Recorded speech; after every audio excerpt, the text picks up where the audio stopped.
Thank you to our channel sponsors, Jet.Build. If you're looking for ways to better manage your real estate development and construction projects, look no further. Jet is the command center software for end-to-end real estate development and construction management. That's www.jet.build. Rafael, welcome to the show, man. Yeah, glad to be here. Thanks for having me. Absolutely glad to host you. Always excited to share stories of fellow entrepreneurs, especially those that are also in the tech space for the built environment. So it's great to have you. Where are you calling in from? Where's home base? I'm in Fort Lauderdale. Awesome. Love that area. Yeah. Big fan of Florida in general. No, it's the best. Yeah, I was in Chicago about a year ago for business school. I mean, Chicago's a great city, but the winters were rough. So being down here was nice for the warmer weather. Also be a little bit closer to family. Great to hear it. Yeah, family's important, especially for a dad, right? Yeah. Awesome. So with that, I'm going to take one of our first questions is if your kids come to you a bit later in life, tell you they want to join the service, what do you do? What do you say? Man, that's a $1 million question, right? Yeah. I've talked to my wife quite a bit about this, and I think one thing that me and my wife really want to be, kind of the role that we want to play in our kids' lives is just be supportive of whatever they want to do, but also make sure that they're not deer in the headlights or they're blindfolded walking into decisions. And so, if they want to join the military, I mean, I loved my career. I loved flying the F-18, loved the Navy, but it has its hardships, right? I was gone all the time, didn't see my family for years, long deployments, right? My back, my neck, all those things got affected. And so I'd want to kind of talk through that and really understand, what are the reasons they want to join? What do they hope to get out of it? And then just kind of let them know, like, this is what I experienced. This is what my friends experienced. Now and I'm going to be supportive of whatever decision you make at that point. I think that's the way I'm going to hold it. Obviously, when we get to that day, maybe it'll change. But yeah. Yeah, no, I mean, first of all, awesome answer. And obviously it's great. At least you have that kind of like top of mind. So, if it does happen, you'll be ready for it. And, I think you brought up something that's important that a lot of people don't necessarily think about, which is just purely distance, time away from family. For some people, obviously that could be perceived as, good, get to travel, get to do your own thing, but also there are impacts to it, implications, especially as you get older. So yeah, it's a great answer. Yeah, no, I appreciate it. Yeah, I mean, I'm sure we're going to go into it, but I mean, I was gone from home so much. I mean, even when I was back in the States, we would do detachments and I was always gone, like literally always gone. So yeah, definitely a big part of the life. Right. Yeah. You could be stateside, but also across the country. Right. So it doesn't even necessarily mean you're home per se. All right. Moving on. Next question is on a cultural kind of perspective. Of course, when a veteran joins a service member, when they join a civilian workforce, when they start their civilian careers, there's a cultural gap that exists and vice versa, right? Civilians to veterans. How do you see us better bridging that gap kind of moving forward? Yeah, I will preface this with I have been in organizations that are either really small, like what I'm doing right now with me and its co-founder. And then when I was working in private equity before, it was basically a veteran fund where it's mainly veterans in the community. So that was really, really nice to be able to kind of have that, that similar bondship. Yeah. I will say when I went to business school, which was my first kind of transition out of the military, that was a bit of a culture shock. And I think what I learned is that in the military, it's a little bit more free with how you're able to interact and what you're able to say. And people are a lot more forgiving of anything that you want to say. Versus, I think in the civilian world where people can be a little bit more critical, or they can be more sensitive to the things you're saying, and so you have to kind of put a little bit of a filter.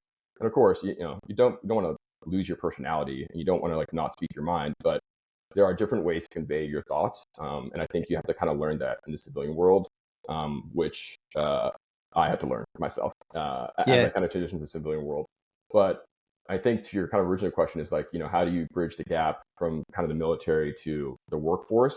I think the military equips all service members with so many tools that are so adaptable to any workforce, where in the military, you have so many different hats that you're juggling all the time of like, what is the priority? What is the focus? What's the PT?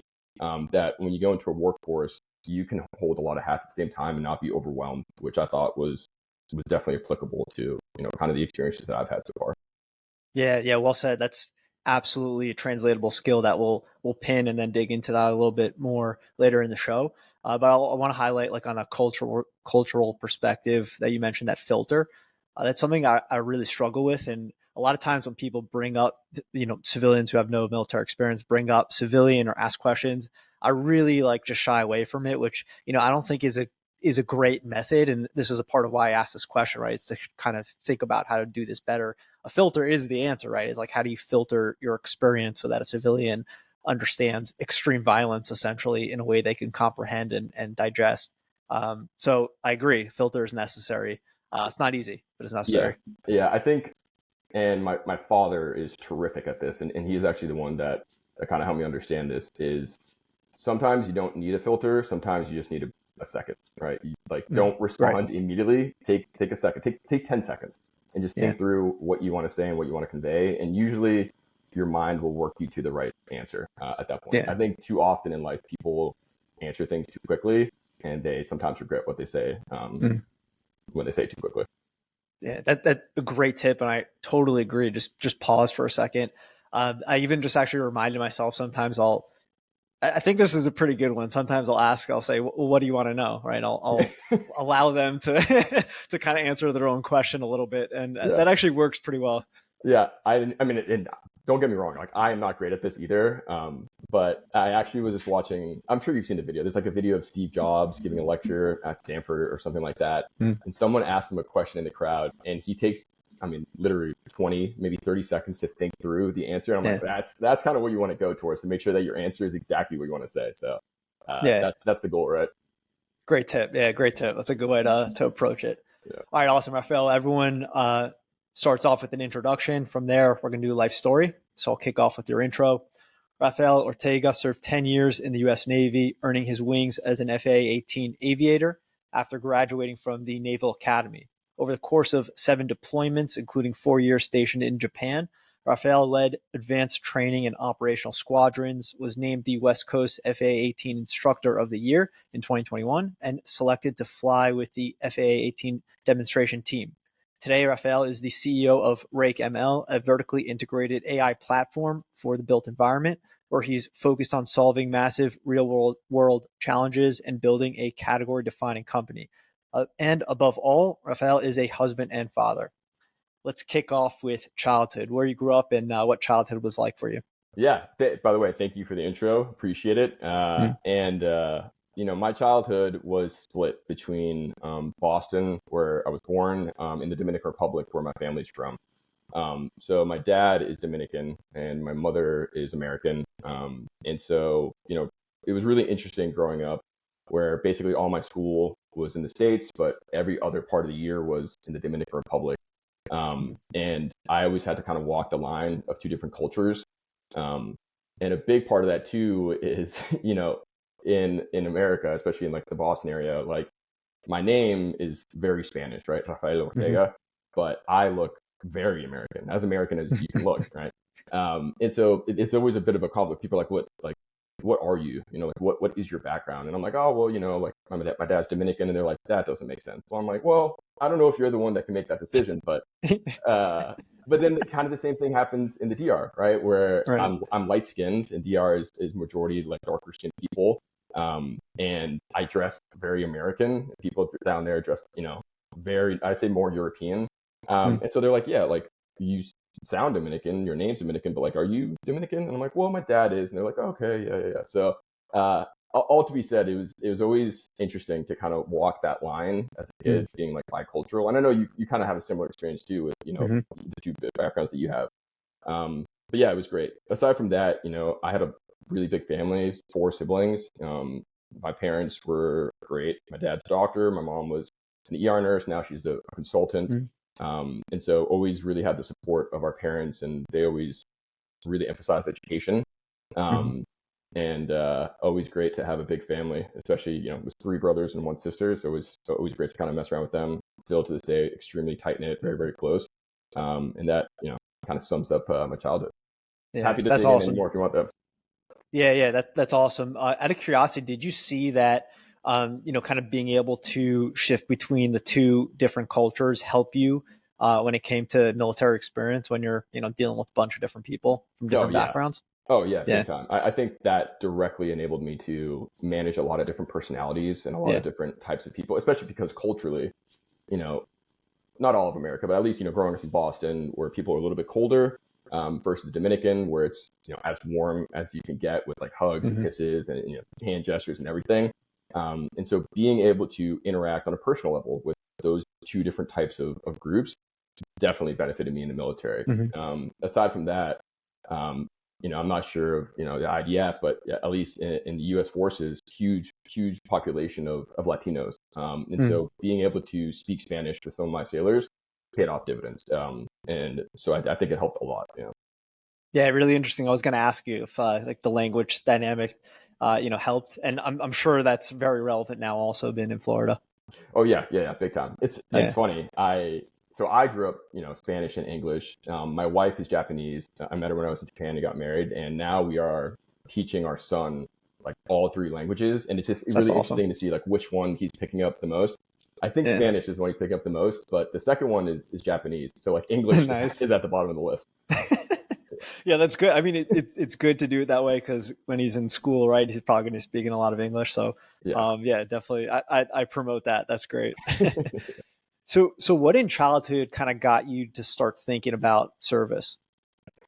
Man, I wanted to be a patriot and serve this country. No, but like I always wanted to do something bigger than myself. Hmm. Watching movies, watching the Navy Yeah. SEALs, rappelling from helicopters and having these awesome guns, and being on these really cool missions that had massive implications. That in my head was always something that was really exciting, and something that was, purpose driven and much bigger Hmm. than an individual.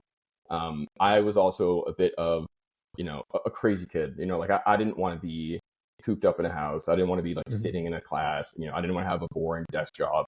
And so the military really, really called to me. Um, and what really solidified it was my older brother, Andrew, actually got into the Naval Academy. And as I went to visit him at the Naval Academy, I started seeing, how professional all these like young individuals were and how like suitcase they were. And it's just saw the big marches and parades. And I was like, man, it like really spoke to me. I just thought it was incredible, like the organization and the professionalism of these individuals who Hmm. like I see other colleges and I see like, seniors in my high school. I'm like that. This isn't the same. This is a very different type of person. And it really kind of sank to me. And so, kind of followed in my brother's footsteps with that background. That's really what led me into the military. Yeah, awesome, awesome. And I don't know if you mentioned your dad or other family members served. No, yeah. I mean, me and my brothers were the first ones. Okay, yeah, yeah. Yeah, we were the first ones. I mean, that being said, my godfather was a sergeant major in the army, and so I mean, we Mm. still have videos of him like marching us around and like up out face left face. And so we always had that from him a little bit more, but no, me and my brother were the first. And then after us, my cousin joined as well, and she went to Mm. Naval Academy while I was there. Yeah, awesome, awesome, really interesting. So, getting into the Naval Academy, I'm guessing you started that application in high school, so you kind of were already creating your trajectory. Is that correct? Yeah, absolutely. I did not have the foresight that my parents had. And so my parents forced me to do a bunch of different things. Mm. They play as many sports as you can do, make sure you get good in tests, make sure you're doing things in school, like, any sort of leadership that you can get in Hmm. school, do that. Um, I, I joke today because at the time I was very embarrassed, but my mom was like, hey, do a play, do a musical, like anything that you can add to your resume is important. My wife still holds it over me. She'll play the video every once in a while. And so, yeah, 100%, like during high school was always trying to get prepared, Hmm.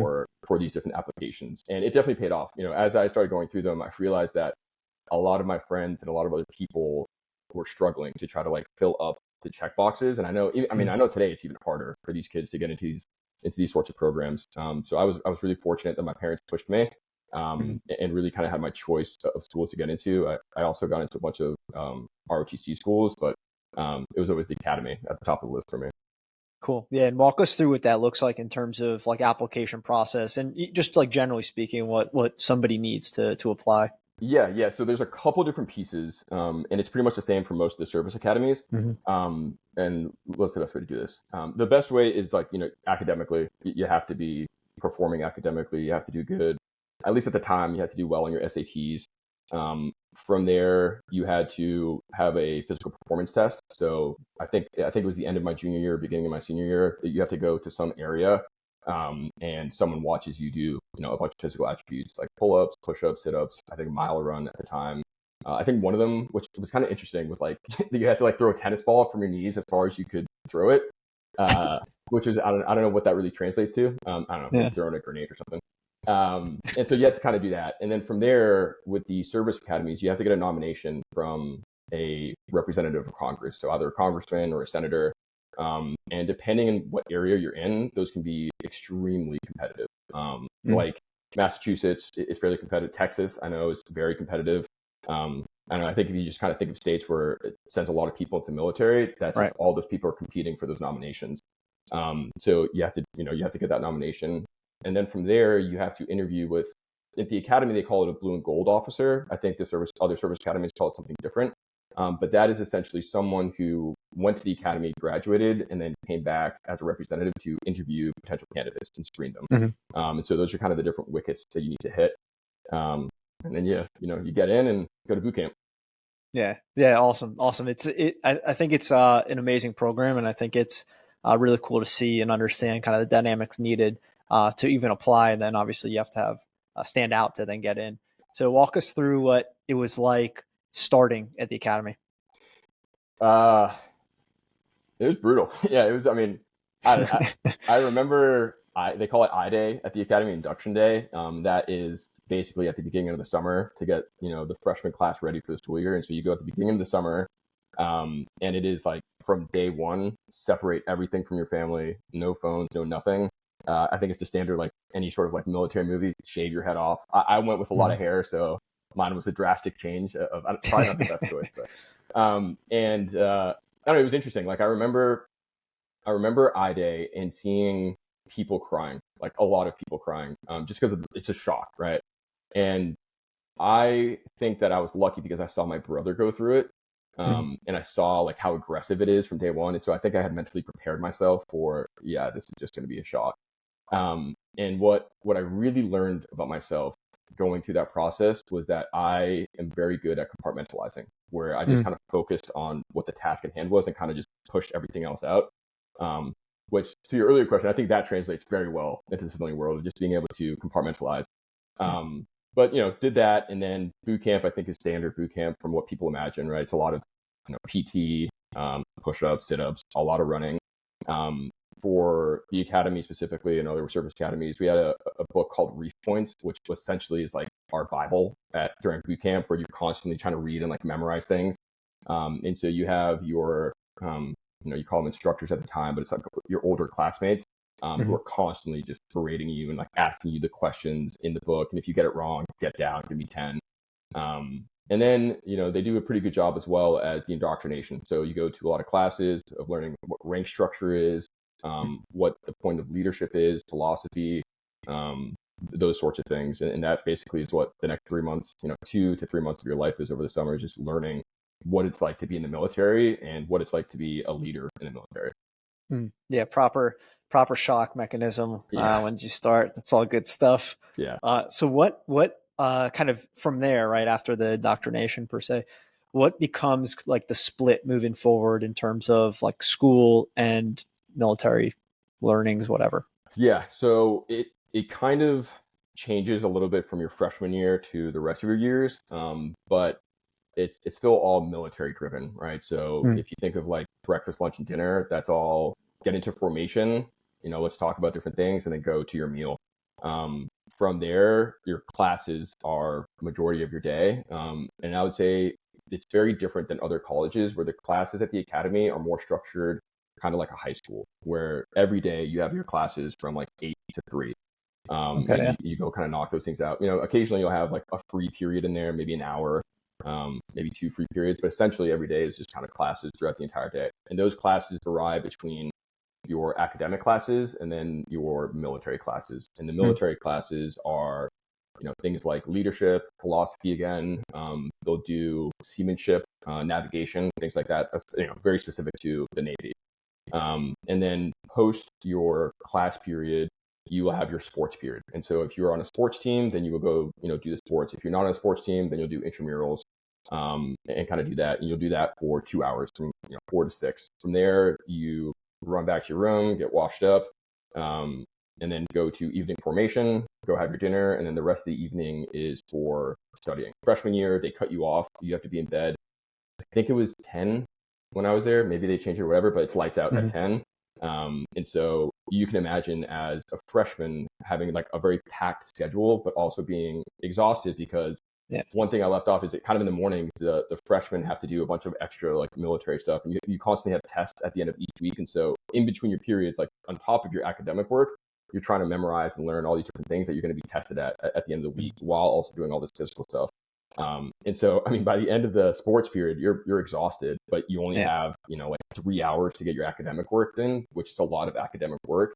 And so a lot of freshmen struggle initially, with things like chemistry and physics, trying to wrap their head around how to balance all the time to study these things. And that's kind of freshman year. After that, though, it gets a little bit easier to manage. You get used to it. So, you get kind of, again, indoctrinated. But you get a little bit more freedom in terms of now you kind of pick what your major is. So your classes are more catered to what you're interested in or what you want to do. You don't have as many military classes that you have to go to. You still have some, but not as many as freshmen. And then again, you kind of get used to it by that point. Yeah. And so, I mean, this is a packed schedule. That's great. So at what point, I guess, first of all, before I even get into like the next years in the academy, are summers off? Like, do you have a specific thing? Go straight through the year then. Yeah. So the summers are broken down into, when I was there, it was like 4 periods or 4 quarters essentially. And each quarter you got 1 quarter off, and then the other 2 quarters you had to go do something. Okay. And so most of the freshmen, one of them is you have to do what they call like YP patrol, which are like these yard patrol, small ships where you learn like navigation and seamanship. And so you spend 3 weeks doing that over the summer. And then another one is something different where you either go to a destroyer or a carrier and you like work on the ship. And the first part of this is you're kind of working with the like more of the enlisted side of the sailors to kind of see the perspective of kind of what they're doing, and the younger leadership. And from there, the other summers become, your sophomore going into your junior year summer. They do a thing called protramid, and that allows you to kind of see, and that's over a 4-week period. You get to see the different parts of kind of the Navy. So you go to the surface warfare ships, you see the Marines, you see aviation. And then the last week you see kind of the special operations communities, with submarines as well. And then again, another free period where you kind of get to choose whether you go like a destroyer or do some abroad, some study abroad or something like that. And then your last year, you have to pick 2 different things to do. Typically it's one associated with the community that you want to go into after the Naval Academy, and then some other sort of training over the summer. I mean, that sounds awesome. Like, I think that's a really interesting mix of stuff you get exposed to and get to learn. Yeah, it was epic. I got to, actually twice I got to select this, because I started getting very interested in aviation. I got to do gliders. So like 3 weeks for 2 of my summers, I just went and flew gliders, which again, never had the opportunity to do that before, but it was an incredible experience. Yeah. That's awesome. So at what point, like taking that note, like at what point did you start to realize the direction that you wanted and track accordingly? Yeah, I kind of started realizing it after my sophomore year. I went into the academy being like hyper focused on going to the SEAL community. I really wanted to do special operations. I thought that their mission was awesome. I really liked the individuals. But I tore my ACL at the end of my freshman year playing lacrosse. And it just never really came back to what it was before. And so every time I tried to do like the ruck runs or, the extreme physical requirements of the special operations community, my knee would just start kind of giving out. And so I was very depressed and sad. I was like, man, this was like what my life was going towards. And now I got to kind of change this thing up. And thankfully my brother had gone to the academy and my brother had gone into naval aviation. And so I kind of talked to him about what my best choices would be and, what I like, what, different communities.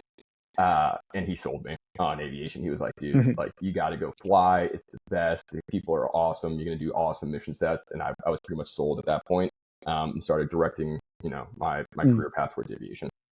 Yeah. Getting over injuries, especially ones that just like last with you, absolutely brutal. So yeah, I appreciate you kind of bring that up. Did you and your brother overlap at the academy at any point? We very briefly, he graduated the year that Nice. I went in, but a lot of times at the academy when the graduating students are waiting to go to their like next classes, um, what's the best way to describe it? It's like when you graduate the Naval Academy, you know, it's not like you go straight into some of these communities. Like if you go Hmm. Navy SEALs, you have to wait for your class to get stood up. And so Right. sometimes you have to like a limbo period. Same thing with aviation, you have to wait for your class to get stood up. And so he actually was at the academy over the summer when I was in boot camp. And so he would sneak in Nice. every once in a while, give me some Gatorade and some things like that. So I saw him like that. But again, I always had to, you know, do the salute and stuff like that because it was during boot camp. And Yeah. if anyone saw me not do that, I would have gotten crushed.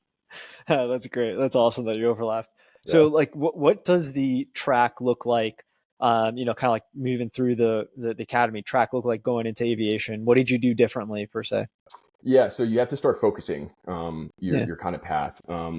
Like a major, I'm guessing. Yeah, not necessarily a major, but it's different courses that you need to take, and you need to start Hmm. showing interest in the community. And it's kind of the same thing with the like operations community. Same thing with kind of submarines. Like you kind of have to start focusing your path, or they'll just kind of designate you to go to surface warfare. Mm. Nothing wrong with that at all. It's just the Navy obviously has a ton of ships, and so like if you don't focus on a certain career path, that's where you Yeah. go. So what I did is I started taking classes for aviation, right? I took aerodynamics, thermal, things like that. Well, thermal was actually required, but you know, aero. I took aero. Hmm. I took the gliding courses over the summer, right? Directly compatible with aviation, and then you know, talked to the senior leadership and different aviators on the base to kind of show that I was interested in this, and that's kind of what you have to do Yeah. to make sure that they kind of see you being interested in that community. Yeah, what I was thinking as you were saying that, it's like that's a great tip on how to find a job, essentially, right? Yeah, exactly. Yeah, that's great. Yeah, yeah. It's Awesome. So, yeah. Yeah, sorry. The last part of this for other communities, there are other things you have to do. Like if you want to go SEALs or you want to go EOD, you have to do the same thing. You have to show interest, but then you also have to do, um, you know, physical requirements Hmm. where you have to go through like a 3 day period of them essentially doing like a mini hell week. And so you have to kind of get through those things to be considered for those different communities. Right, right. Which, anyways, is good because it gives you a little bit of heads up of Yeah, what's to come. yeah. Yeah. So getting through the academy, like let's kind of fast forward ish toward the end. What does that look like for you? Do you know you got accepted to the aviation track yet, or you only find out once you literally finish? No, you find out at the beginning of your senior year. Yeah, and that's part of Okay, the cool. reason they start even catering your classes even more towards the community Mm. that you're going to go into. And so, it's a pretty cool day. I think we did it in early October. They bring all the seniors in your company. Like the academy is it's broken down into regiments, battalions, companies. And I was in 13th company. Mm. And so typically the class sizes are around like 25 to 30 people per company. So it was 30 of us in kind of our community room in our barracks. And they just give you an envelope, and then you just kind of open the envelope, and it's like, you got it, you didn't get it. So it's a pretty exciting day. And so, got it Mm. in October, was super excited, and then started focusing the rest of my time towards, getting ready for naval aviation. Awesome, awesome. So yeah, let's continue there then. So you got the envelope, you got the green light there. What happens next? What happens next is you just make sure you don't mess up and get actually be able to graduate the academy. Um, and from there, you graduate. I spent my let's see what happened specifically. I mean, my senior year was great. I love my senior year. I ended up playing club lacrosse my entire time at the academy. We ended up winning a championship my senior year, and Nice. so it was super fun to kind of end it that That's way. awesome. And after that, you go to your commissioning day, which is what we call it, and the academy is the first service members in the Navy community. They're the first ones to get commissioned. There's a Mhm. number of different reasons for that, but like you get commissioned first. So ours is May 29th for us. Graduated, and then I spent the next 3 months at the academy serving under the first lieutenant or kind of the janitorial services for the academy, and just kind of got ready for flight school. From there, in the fall, moved down to Pensacola, Florida, where Navy flight Mhm. school starts. And started doing naval aviation. Awesome. Yeah. So let's go through flight school, what that was like. And I know there's like stages, correct, where people are gonna kind of get chopped throughout. Yeah, exactly. So flight school is broken up into kind of four phases. The first phase is API. From there, it's primary, intermediate, and advanced. And so your first 6 weeks of API are like 4 really aggressive weeks of classes that you take, and those classes are like engines, it's navigation, it's meteorology, and there's another one I think there. I think aerodynamics. I think aero's in there as well. And so you take those courses, 4 weeks intense, and then like on a Friday of that day, you have to take a test, and you have to get an 80% or better on all those tests. If you don't, I think they give you one chance to retake the course. If you fail it again, you're out. During that period, you do have to do essentially like swim classes, where you have to go in the morning and take classes, because by the end of the period, you have to be able to swim a mile in a flight suit. Which, for some people is super easy, for other people, very, very difficult. And so they have to train to actually be able to do the mile swim in a flight suit. And then the last 2 weeks of API for us were some kind of survival training. And then they'll send you to IFS, which is like initial flight school. I don't think they do it anymore, but that was where they gave us the opportunity to go fly Cessnas for the first time as like our first platform, which is, for anyone, not familiar, it's like a very small civilian plane that's single prop. From there, assuming that you do well, then you go to primary. And primary is really like the first place where you start being put into like where you're going to go after primary. And so for primary in the Navy, it's the T6 Texan, which is a small turboprop, low wing airplane. And you go through essentially, 6 to 8 months of flying that across a bunch of different things. The first one is just orientation, like learn what the cockpit looks like, learn about flight rules, learn about the different mechanisms like engines and hydraulics and flight surfaces, environmental control systems. And then you start learning more about, how do you actually fly it? What do things different mean? Can you fly it on the instruments? Do you fly it at night? Practice your landings, things like that. And assuming that you do well, you kind of pick where you want to go. If you don't do well, then they kind of tell you where to go. If you do really poorly, then you get tried from the program, and there's quite a bit of attrition from the flight program. From there, I was fortunate enough that I was doing well, that I got into intermediate, which meant I was going to jet engines, not props. And so intermediate, I got to fly the T-39 as well as the T-45 Goshawk, and that is where you start learning more about engines. So the planes go much faster, go higher, different type of environmental control systems, which was awesome experience. That's a little bit short of a period. That one was about, I think, 5 months or 6 months. And then from there, I got selected for advanced, and advanced was cool. Now you're either going F-18s or you're going E-18 Growlers, which was exactly where I wanted to go. So I was super excited. And then you fly the T-45 throughout that entire period, learning how to fly it, but then applying tactics. So this is the first time you start, doing low levels. That's where you start doing close air support, doing formation flying, which was great. And from there, I did well enough again where I was able to get selected for the F-18. And then I moved to Lemoore, California for the fleet replacement squadron, or essentially the squadron that teaches you the platform that you're flying the Navy. In each of these phases, are you like seeing your peers like disappear, essentially, meaning like not make it to the next phase? Yeah. Yeah. It's tough, man. It's definitely not as tough as the special operations community. Obviously, you hear of a ton of attrition there, but you do see people drop for a number of reasons. One is they just can't hack it. They can't keep up with the fire hose of information that you're getting. Yeah. Some people can't make it with like physically. Like you see people that kind of throw up in the cockpit and they're just not doing well, and so they can't really do it.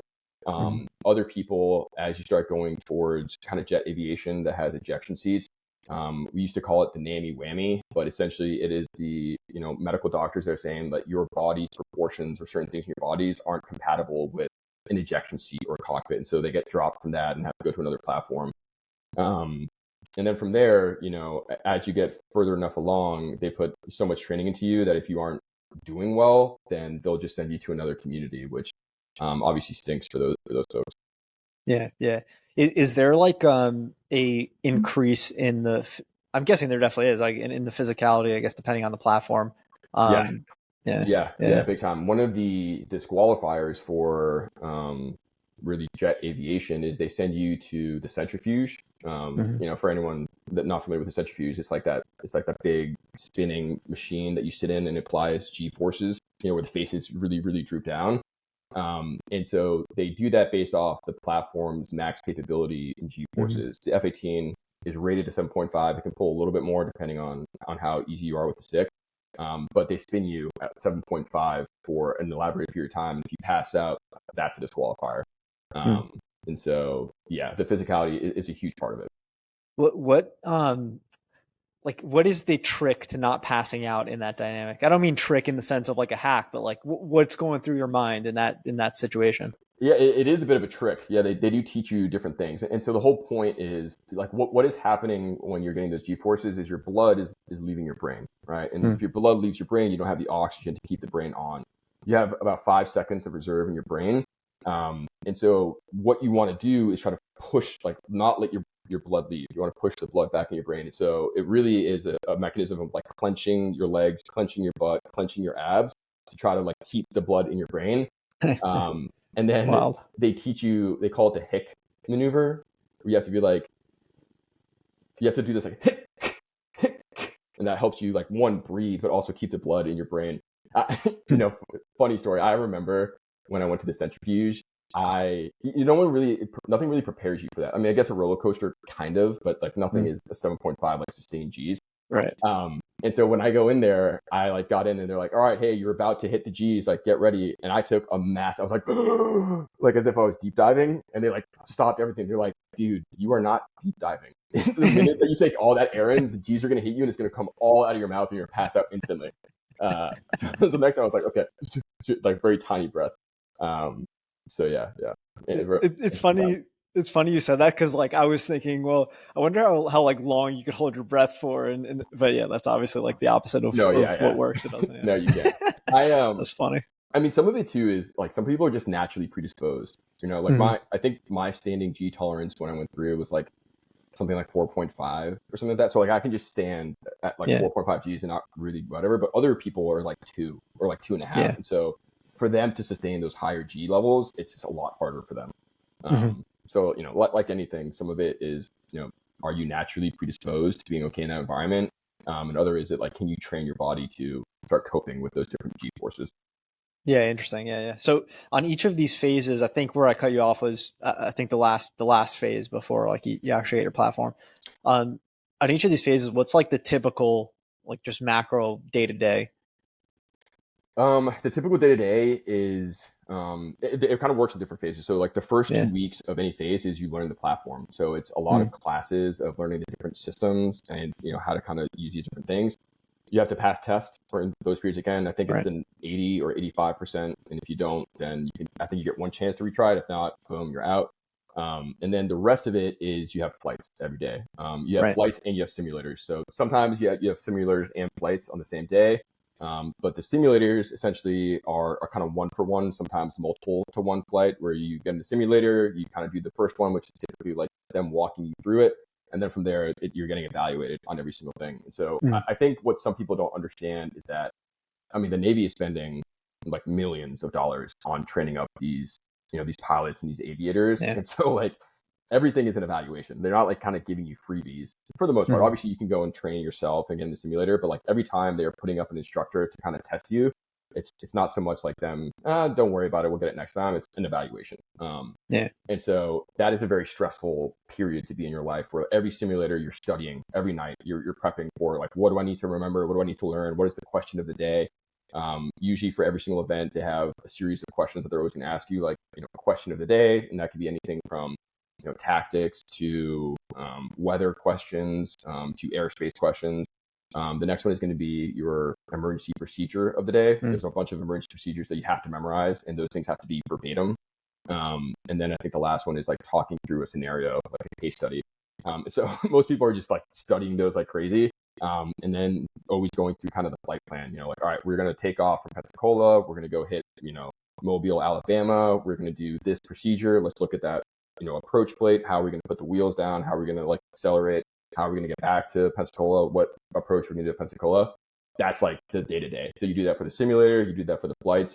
And that's kind of the first phases. As you get to the subsequent phases, that's where it starts getting more complicated. We're like, all right, now do that with like 2 planes. Now do that with 4 planes. Okay, now we're going to do that, and you should have that suitcase. Like, we're not going to talk about that, but if you mess it up, we're going to talk to you about it. Now let's talk about the tactics. And so you do that to like a low level, which are like a bombing event. And so it just as a constant fire hose of like studying at night, trying to remember everything, plan out your flight. It's a ton of like flight planning, and then executing.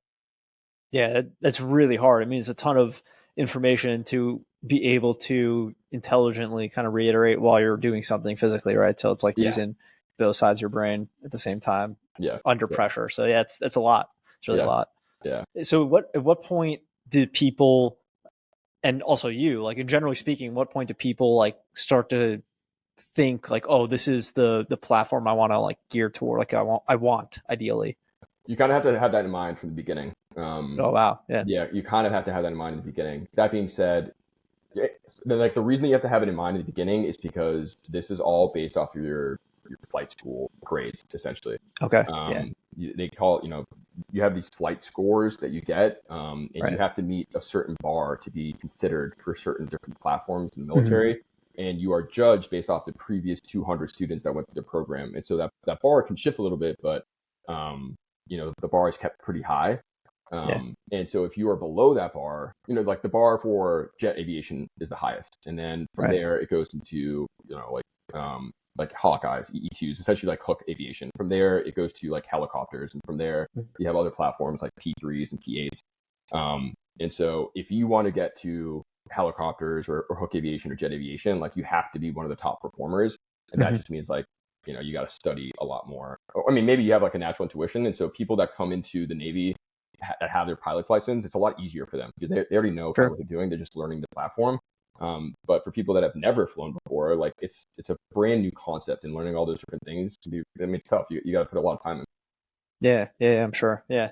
Awesome. So going back to kind of like where I cut you off in your story here is, it sounds like the last phase of this dynamic is the FRS. So the FRS that was my first interaction with like actually flying the F-18. And so that is still, it's not technically flight school because you end flight school by getting your wings. And that is a really great day for any naval aviator for like two big reasons. Like one, you finally got through flight school and you have your wings, but that also is the first day that your time commitment starts ticking. Because like your time commitment does not tick during flight school. It ticks once you kind of achieve that, and then you kind of, get going. So it's important for those two reasons. So, get your wings, went to Lemoore, California, which is an interesting place. I'd never been to a place like Lemoore, California. It's a ton of farmland. It's a pretty flat area itself. Obviously, as you go a little bit more towards the east, you have, pretty big mountain ranges. But I remember laughing. My brother helped me, drive out there from Pensacola. And the minute that we opened the door, the smell of manure completely overpowered us. So and whatever. It's just so many cows and farms out there that it just smells like manure all the time. And I was like, man, this is going to be interesting to go through flight school here. And so one of the things that happened when I was going through flight school was that sequestration happened, where like the government kind of shut down a lot of training, and a bunch of other different things happened. And so the pipeline got backed up. And so I went to Lemoore, and my flight school class wasn't going to get stood up for like 6 months. And so I kind of just sat in Lemoore for 6 months, which, I mean, it ended up kind of being weird later on with my time commitment, but I mean, I loved it. I ended up going to San Diego all the time, hanging out. Like it was the first time in my life where like I didn't really have anything to do. So I got like jacked, and I played like video games for what I wanted. And I got to like read all the books, and like got into like, tinkering with my house. So it was really, really awesome experience. But then, classed up, and then the F-18 flight school is based around tactics, right? Like it is assumed now that you understand flight rules. It is assumed that you understand airspaces. It is assumed that you understand like weather, right? Now you are tactically employing an aircraft. And so the first phase is a very quick familiarization, right? Just like learn how this platform flies specifically, fly it at light, learn how to like use the instruments. That's, like 7 to 10 flights. From there, you go into the strike phase of the syllabus. And the strike phase of the syllabus is where you learn how to employ weapons, right? That's where you like learn how to drop the bomb. That's where you learn how to shoot the gun. That's where you learn how to fire missiles. And that's where you learn how to do like close air support and low levels and things like that. From there, you go to the air-to-air portion of the syllabus, where you learn to fly as a section and then as a division against, an adversary. from very, very long ranges with our radar systems. And then from there, you go to the carrier portion of the training, where you have to learn how to fly and land a jet on an aircraft carrier in the middle of the ocean. Once you're complete with that, assuming you make it through and assuming kind of what your grades are from there, you get selected to go to your fleet squadron. And if you do well enough, you get selected Pri-A, they call it. And that means you are available to go directly to a deployed squadron. If you are Pri-B, which is the other option, that means you go to a squadron that is still based in the United States and is ramping up for deployment. So what are these blocks of times like from starting to moving to California? Like, what is that block of time, for example? Yeah, so mine was different again because like all those different backlogs, and so it took me like a year and a half, or a little over a year and a half, to go from Pensacola to Lemoore. And then when I was in Lemoore, it was like another year and a half, a little bit over a year and a half. But they are designed to be much, much shorter. It's designed to be, at least the FRS is designed to be 44 weeks to get you through the entire syllabus. And when I was there, we started getting it much, much faster and getting towards those baselines. But being backed up, it took me a little bit longer. Yeah, I mean those extra, I guess the extra time was literally just waiting to get classed up or waiting for something to activate. Yeah, exactly. Yeah. I mean that's it feels like that's a very quick timeline to be able to fly those kinds of machines. So that's really wild. Yeah. From like being assigned your first plane to, I don't know what time frame, like 6 months later, I'll just call it, like I'm throwing out like just a random block of time. Do you feel yourself getting much more equipped or much just, I don't know, better at flying it? Or you think you're already set based off of the training? I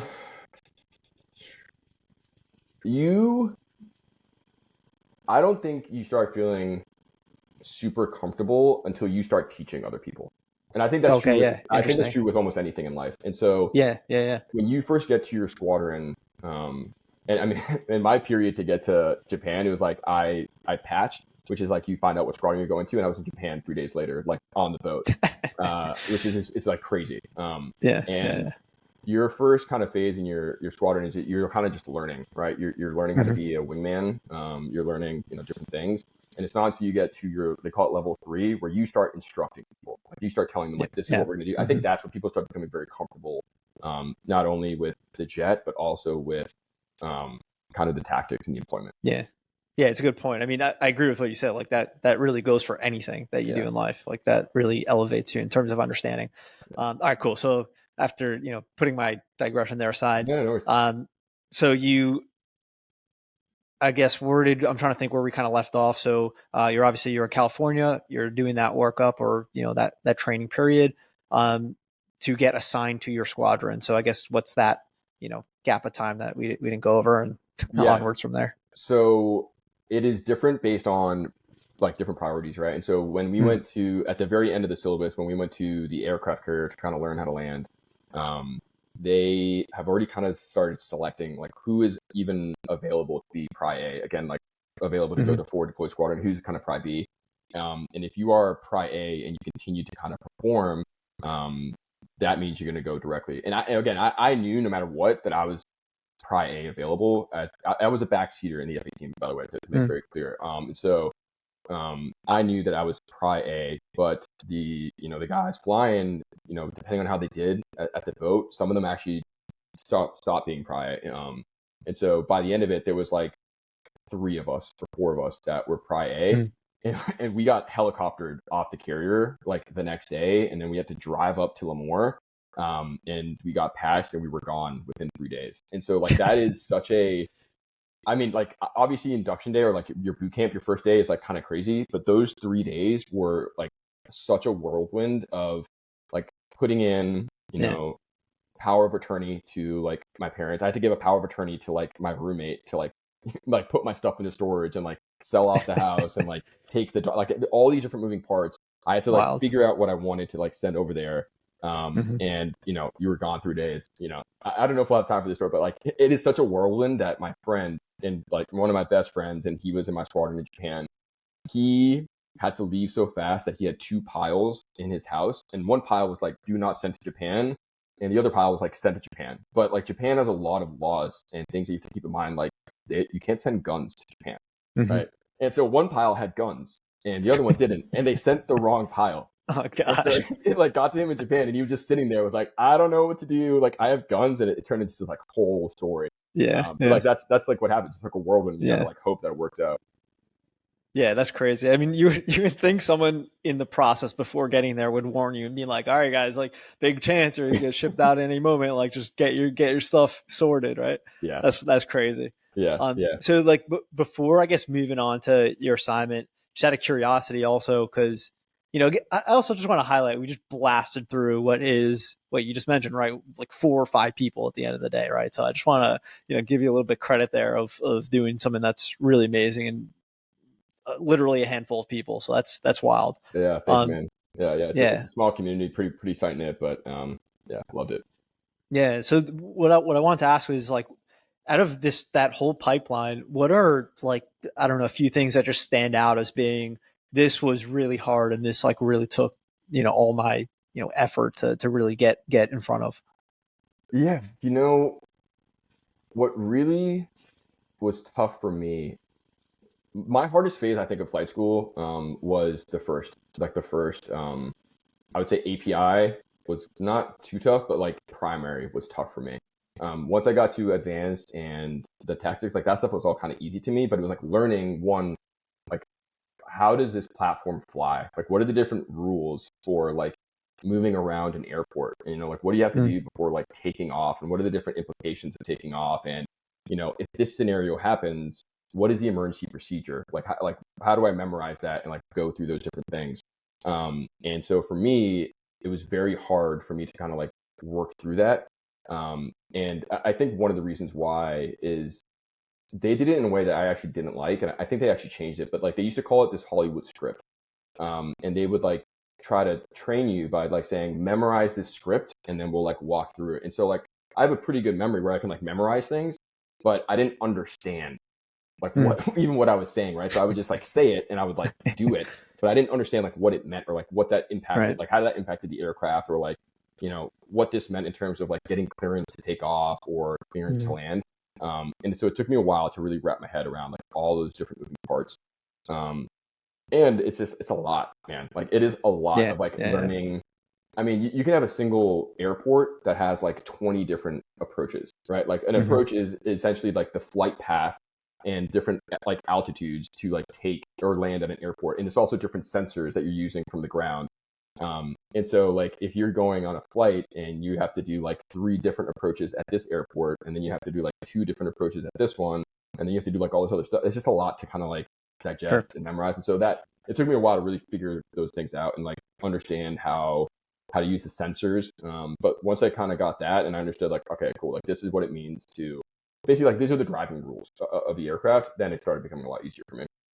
Yeah, I got it. That makes sense. Yeah. But, as you put it, very understandable. It's a fire hose. So a lot to comprehend and really understand. Also, if you can explain difference between whatever you call front seat, back seat, pilot, aviator, whatever the right terminology is, like what is that difference in makeup? Yeah. So the front seater or the pilot is the one that's at the stick, right? They control the flight control systems and the landing gear of the aircraft. The back seater, and they have different names depending on which community. For F-18s, it's a weapon systems officer. For the Growlers, ECMO. And so for the F-18, that is like the weapon systems. So like our forward-looking infrared, it's like navigation, it's communication with outside entities. It's the backup to like, if this guy's like messing up, whatever, like you got to pull all these different things. And then in our community, only a 2-seat F-18 is available to become a FACA, which is one of the qualifications I got, which is a forward airborne controller airborne. Essentially it's kind of like the airborne JTAC for listening. And so that's kind of the main difference. Yeah, noted. Awesome. All right, so finish all of the pipeline of training. You get assigned 3-day whatever notice, it sounds like, going to Japan. So you jump on that carrier, it sounds like, or how do you get to Japan from there? Yeah, the old Ronald Reagan. So it depends. I actually was kind of lucky. They gave me a plane, like an actual like commercial plane. I think I flew out with like United, but some people have to take the Patriot flight. or like a C-130 to get sent out there.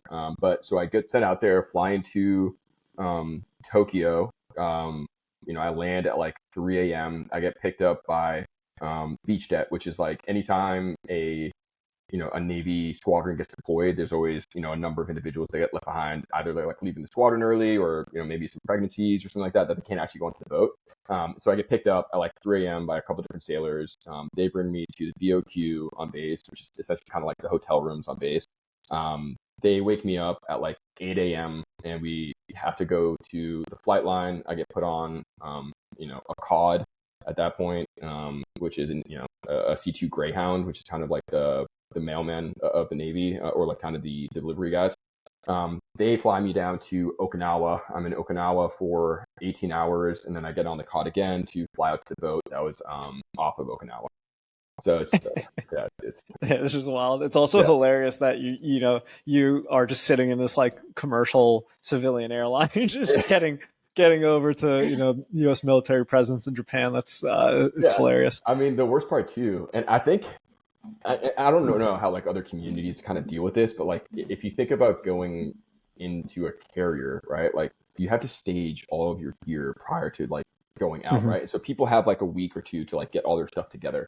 But I'm meeting them on deployment, and this is going to be like a 6-month deployment. And so I had like 4 massive bags of like my flight gear, like the clothes that I had to wear. Anytime you join a squadron, you have to bring like the goodies. So I had like a bag of like magazines and like dip and like candy and snacks and stuff. And so I'm like carrying all this stuff through like multiple iterations of like flights, which is just a pain. It's a huge pain. Oh, God. Yeah.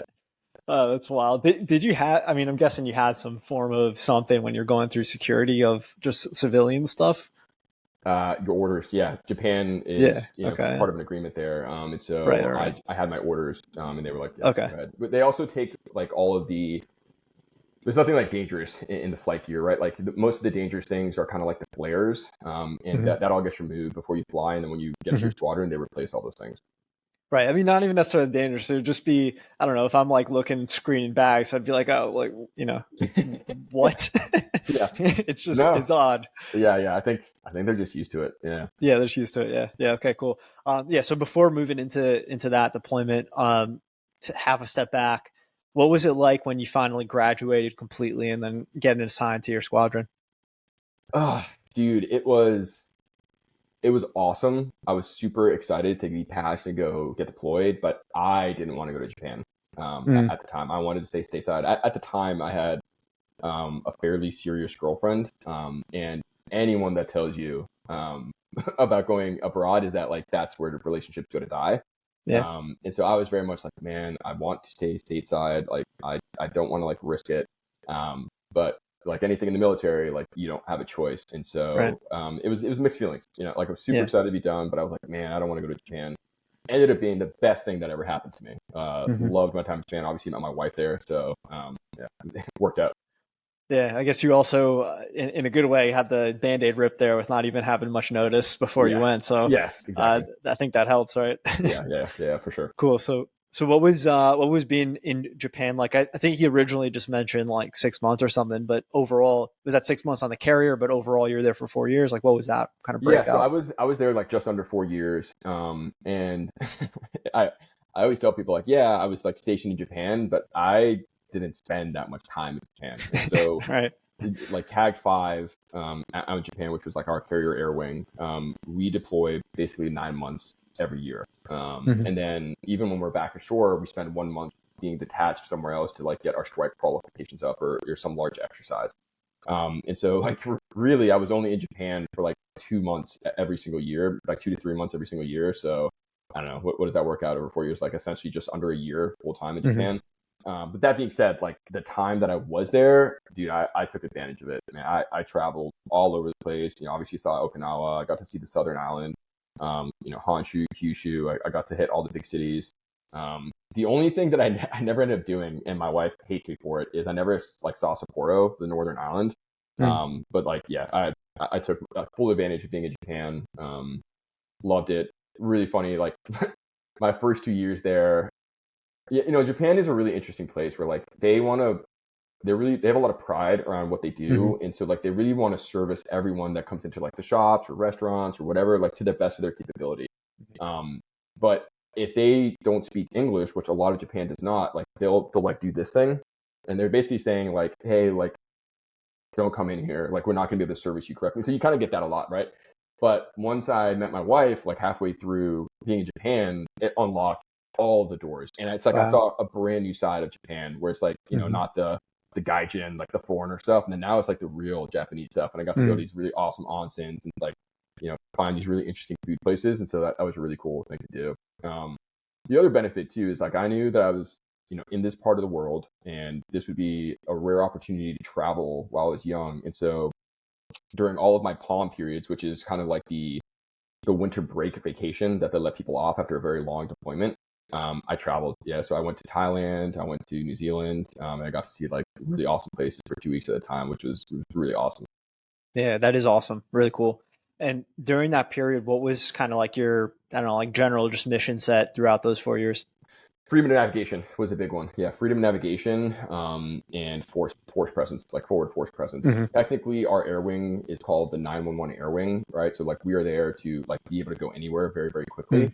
But essentially, what our mission is to be something that lets China know that we're still here, right? And so I think everyone kind of knows about the South China Sea and then building up islands over there. And so we would constantly be in there, like letting them know that like we are free to navigate these areas. Also would make very strategic decisions from higher up levels of going through certain straits that were contested, or flying through islands that were contested. Showing whose side that we could like fly through those different things, which is really interesting, right? So like the CAG 5 is not typically a squadron, or like at that time, right? And it was not an air wing that goes in employs, right? Like in Afghanistan or Iraq, like dropping bombs on people. We were more like the air-to-air air wing, right? Where like we would have Chinese flankers join up on us, or like Russians, or we like join up on Badgers, which was like very frequent during all my deployments, like kind of joining up with Chinese fighter jets and like Russian fighter jets, which is unique, but like pretty crazy to kind of talk about. Yeah. Yeah, that was pretty crazy. Like, what does that mean, though? Right? Like, what are the, I don't know, implications around that, or was it supposed to mean? If you kind of think of, what the purpose of like all these things are, right? Like, why would a Chinese jet fly over a carrier? It would be for like propaganda, right? Or it would be to show them that they could do it, right? And so like they would try to come at us, right, and kind of fly towards our carrier to like take pictures of it and say like, look how close we got to an American carrier. And so when we see that happening via our different systems, like we launch jets and we join up on them and make sure that there's always a jet in between them and the carrier. So like any picture that they send out, it's like, yeah, we are here too, and we like let them do this. Same thing goes for them, right? Like if we're pushing towards certain things to show them like we have the freedom to navigate these waters, they would try to join up on us, kind of do the same thing. It's kind of funny though, like, we're pretty good, right? Like we are very good at like identifying, and like we are very good at like joining up, but like occasionally we will misidentify something. And I remember one of our air interdiction flights, we weren't sure what the aircraft was, and that can happen, right? From a distance, you're not sure exactly what the aircraft is. And when we joined up on the aircraft, it ended up being like Philippine Air, like airliner.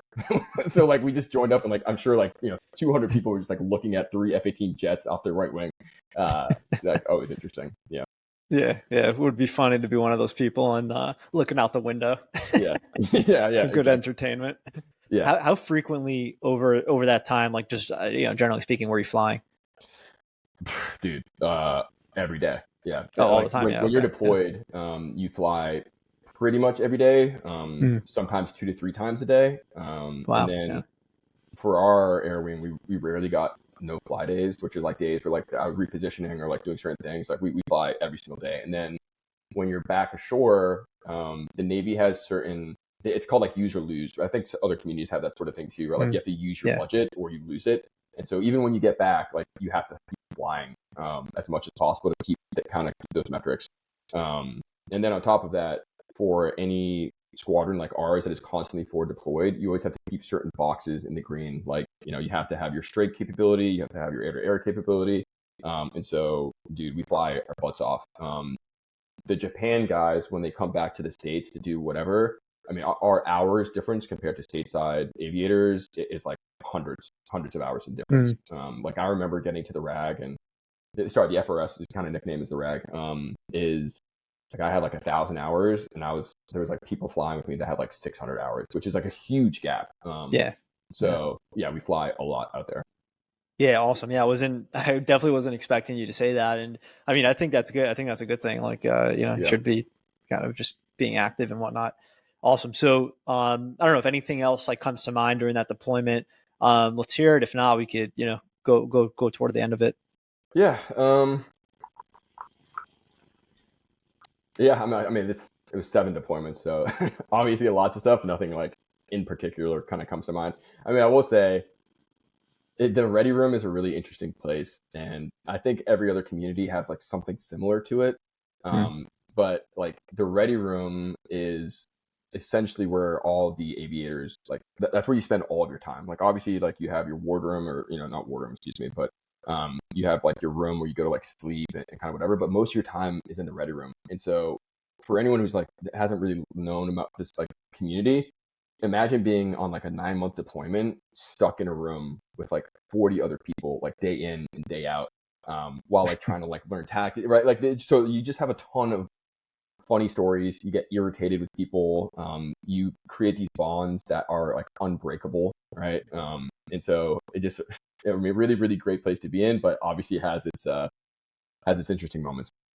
Yeah. Yeah. So I didn't realize like all of the deployments were based off of being based in Japan. Like I didn't know if you came back to the US and then No, redeployed or whatever. yeah. Okay. So Yeah. that's basically what it is. So in Japan, the way it works is they call them detachments. I'm saying Mm-hmm. deployments just to make it kind of easier for people to understand. But you, again, like 9 months out of the year, you are out on the boat doing, China, Australia, New Zealand, like wherever in those areas of the world. Mm-hmm. And so you do, like 4.5 months, and then you go back to Japan for like 2 weeks or 3 weeks Mm-hmm. to, get stuff back on the boat, and then you go back out again for 4.5 months. And that's what the cycle is out there, Mm-hmm. for your entire time out there. Yeah. Yeah. Okay. Got it. And where did the like becoming a teacher, leading training come in play? Was that while in that deployment or when you came back to the US? That is a requirement. Yeah, so that is a Mm. requirement, in really any sort of like naval aviation community. And so for ours, the different levels are called like level 2, level 3, and level 4. And what level 2 is you are learning how to be a combat wingman, right? So Mm. if you kind of think of like two jets, like you have the lead jet, who is always kind of in front, but they're the ones who are kind of running the show, right? They're the ones who tell you what to do. They tell you where to position yourself. They're the ones that brief you up on the mission that you're going to do. And so you are just learning how to be a good combat wingman during like level 2. Once you get done with level 2, you get upgraded to level 3. And level 3 is you are learning how to be the guy, like the one in front who is leading, telling them what to do, telling them what the tactics are going to be, debriefing them, teaching them what they did wrong, what they did right.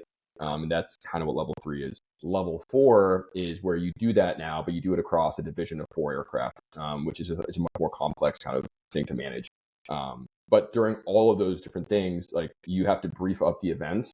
And these briefs take a long time. Like you brief up for an hour and a half before your flight, you walk, and then your debrief is hours. I mean, like hours and hours to debrief.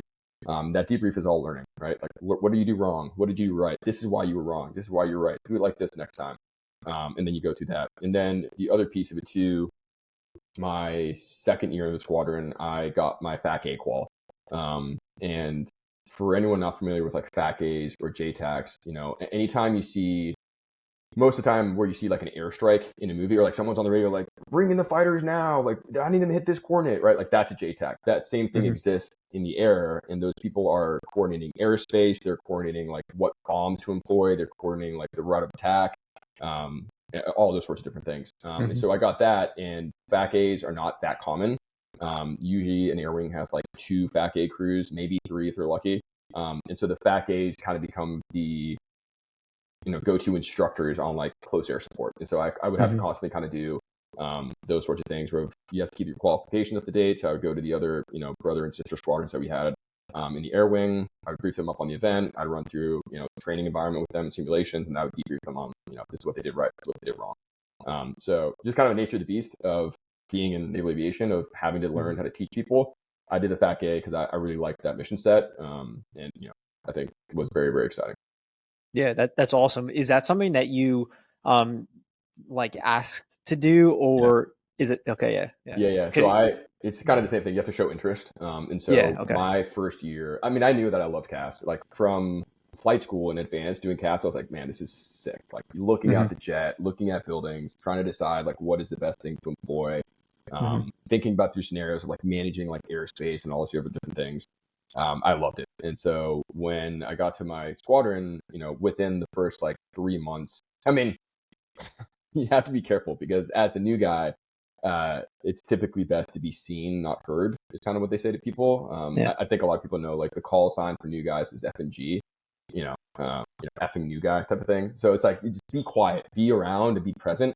And so I tried to balance that. Once I was able to kind of say things occasionally, I started asking my training officers and my skipper to be like, I'm interested in this.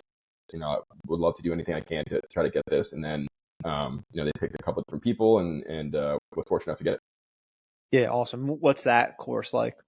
Yeah, so that course is, I would say that's probably one of the toughest courses. Actually, that is the toughest course I took in the Navy, where,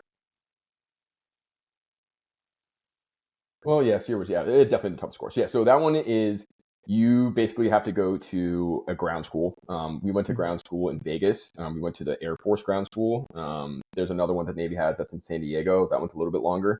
But we did a 2-week course in Vegas that basically walked through different types of artillery calls, different types of like weapons employment, look across different platforms, how you can actually use them, and then go through a kind of thought process, like how would you coordinate an Army Apache, right? Like how would you employ, at the time, Warthogs, A-10s, different things like that, and then working through what is the like mechanical procedure, like what are the procedures of moving from, a check-in on the deck to like different controlling entities to the actual employment space, and then like what is the procedure coming back as you're the one that's in control of it. From there, we went back to Japan, and the West Coast Weapons School sent out instructors to basically hit us up with our first kind of lectures. There was like 2 lectures that kind of walked through building up an attack plan, building up a communication plan, and then they put you through 3 simulators. The first simulator is kind of just like, let me walk you through this. It's like very chill, but immediately after the first simulator, it's like evaluation time. And all of us failed our second simulator. And then from there, it's like nonstop every single day, like third simulator. Then we went to Guam, and then we had events every single day. And those events, there's 9 events in the syllabus at the time. And we just like rocketed through them every single time. But every single event is it's kind of a different scenario, where, you dealing with some sort of, surface to air suppression, or you're dealing with artillery, or you're dealing with different types of aircraft. So we got the chance to like fly with B-1s and helicopters in Guam. So it's had to deal with all that type of stuff. So it's difficult because you're still doing all the F-18 stuff and you're still employing, but now you're managing like 6 other people, and you're like managing like this weird scenario that is like very, very stressful. So difficult, but I mean, once you get through it, it's awesome. Yeah, a lot of fun. Yeah. Interesting to hear helicopters are part of that dynamic, considering it's a very different altitude. It's funny that you say that, right? In the Navy, right, like that you control them the same way, like they are CAS or an aircraft. when we were in CTS and Nellis at their FACA school, in JTAC school, they had this Army colonel who comes in, and this dude had like 4,000 hours in the Apache. I mean, the amount of like employments that this guy had done in country are just ridiculous. And he basically was like, the Army considers their Apache a flying tank, not a helicopter. And so like, right, that's what I was thinking. So like, yeah, exactly. And so it's like, you can tell me what you want me to do, but at the end of the day, I'm probably just kind of do what I want to do. And I was like, okay. So that's how you had to deal with like the Army Apache guys. Right. That was where my head was at. Yeah. Awesome. So I guess like going toward the end of the time in Japan, what was your, I guess, awareness of what was happening next? Like what was happening in that kind of time frame? Yeah. So during your time, really any time after the FRS, like once you get to your fleet squadron, and same thing kind of any other Navy position, you start having meetings with your commanding officer and your executive officer on like, what is your goal after this, after this position. And they tell you like you're meeting the bars to kind of do these things, you're not performing well, like you're not going to probably get this. And I knew I wanted to be an instructor at the FRS. So like the same place where I learned how to fly the F-18, I wanted to go and become an instructor there. But there's a bunch of different options that you have. One of them is like going to Top Gun, which I think everyone kind of knows about F-18s. What a lot of people don't know is that there are a lot of different avenues. Like there's a lot of different parts of Top Gun. So you have like a West Coast Top Gun, an East Coast Top Gun. You have N7, which is kind of like the Top Gun that like teaches the other Top Gun people. So a bunch of different things with Top Gun. And from there, and then you have like, you could go to primary and be an instructor. You could go to advanced, right? So like different places that you can go. Also places where you can go to like not fly anymore. And so for me, I knew that I wanted to go to the FRS or to like Top Gun. That's like maybe a second choice. And actually not really. Towards the end, I was like, I don't want to do Top Gun anymore. And I was fortunate enough to get the FRS. And so you find out like 6 months before you leave the squadron where you're going to go. I mean, 6 to 9 months, you get your orders cut, and then you just kind of wait. The nice thing is like towards the end of your time in the squadron, it's like pretty chill. You've worked through all the qualifications. You've kind of worked through learning all these different things. Now you're just kind of a teacher, and hopefully by the end of it, they give you a little bit of time off. One thing to remember too is like as an officer flying any platform, like you still have ground responsibilities. And so like during my time, I had to like manage a shop of like 50 technicians that worked in like avionics and armament. From there, I had to go to like quality assurance, right? So like you still have these ground responsibilities, but when you leave, hopefully your last 6 months are kind of just like, they call it the squadron pilot or the squadron wizzo, where like your only job is just to fly, which is, I mean, that's awesome, right? Like that's the whole point of like doing this thing. So, so I was fortunate enough, I knew I was going to the RAG, which is great. All I had to do was kind of fly, did a lot of FACA, which was awesome. And then kind of got ready to leave. I knew that I was going back to America, and my wife is Japanese. And so it was one of those, like, we probably were not ready to get married. But it was one of those things where like, I came to Japan and lost a relationship. I love this girl, like, 10 times, like a million times more. I cannot like imagine my life without her. Let's just do this and we'll figure it out on the other side. And so like, dude, it was wild. Like before we left on cruise, I mean, like it was May 10th. I flew up to Japan. My skipper was like, cool. I was like, look, skipper, like I'm leaving. I want to bring this girl with me. Like, please give me the weekend to go like propose. And he was awesome. He was like, yeah, go ahead. Like go up to Japan, or go up to Tokyo, do it. So I fly up to Tokyo. We take 2 jets up to Tokyo, park them on the flight line there. I have like my buddies with me to be able to like take a picture. I like called the Westin to set up this like huge thing on this like private garden they had. And I get to my girlfriend at the time, my wife, apartment. I'm like, hey, let's have like a nice dinner. Get a nice dress. And I'm not the nice dinner type of guy. Like I'm typically like the Hawaiian shirt and like board shorts type of guy. And she's like, well, that's kind of weird. She's like, yeah, whatever, that'd be fun, that'd be great. And so we do it, and I propose, and she says yes. And I'm like, this is amazing, and we like have a good night. And then in the morning, it was like all business. It's like, okay, cool. You're gonna come down to base in 6 days. We're gonna get married, and then I have to leave the day after to go to deployment. I'm gonna try to send you information from the boat, and you're gonna have to kind of figure it out from there. And so she like flies down to Iwakuni. We get married. It's like awesome, right? Like I don't even actually know if we're married. Like this is all Japanese documents. She says we're married, but like I still haven't been able to verify because I can't read Japanese yet. Yeah. And then I deployed. I literally like deployed the next day. Wow. And she had to like go to the embassy and get all these like different things done. And then I flew off the boat, like met in America. So like it's just crazy. Yeah. Wow. Yeah, that is absolutely wild. In the start, you knew that you had like a 4-year billet, right? So like you did know. Oh, you didn't even know that. Okay. Yeah. So when I got to the Navy, we started. It's kind of weird because I know at the beginning I said like we were backed up in the pipeline, but that was a function of like sequestration, all these different things. But the Navy in general was like losing pilots faster than it could make them, and so there was. I think still a little bit. I think they're getting a little bit better, but there were not enough aviators in the fleet to like put in all the different positions. And so during my time, once we were deployed, most people got extensions.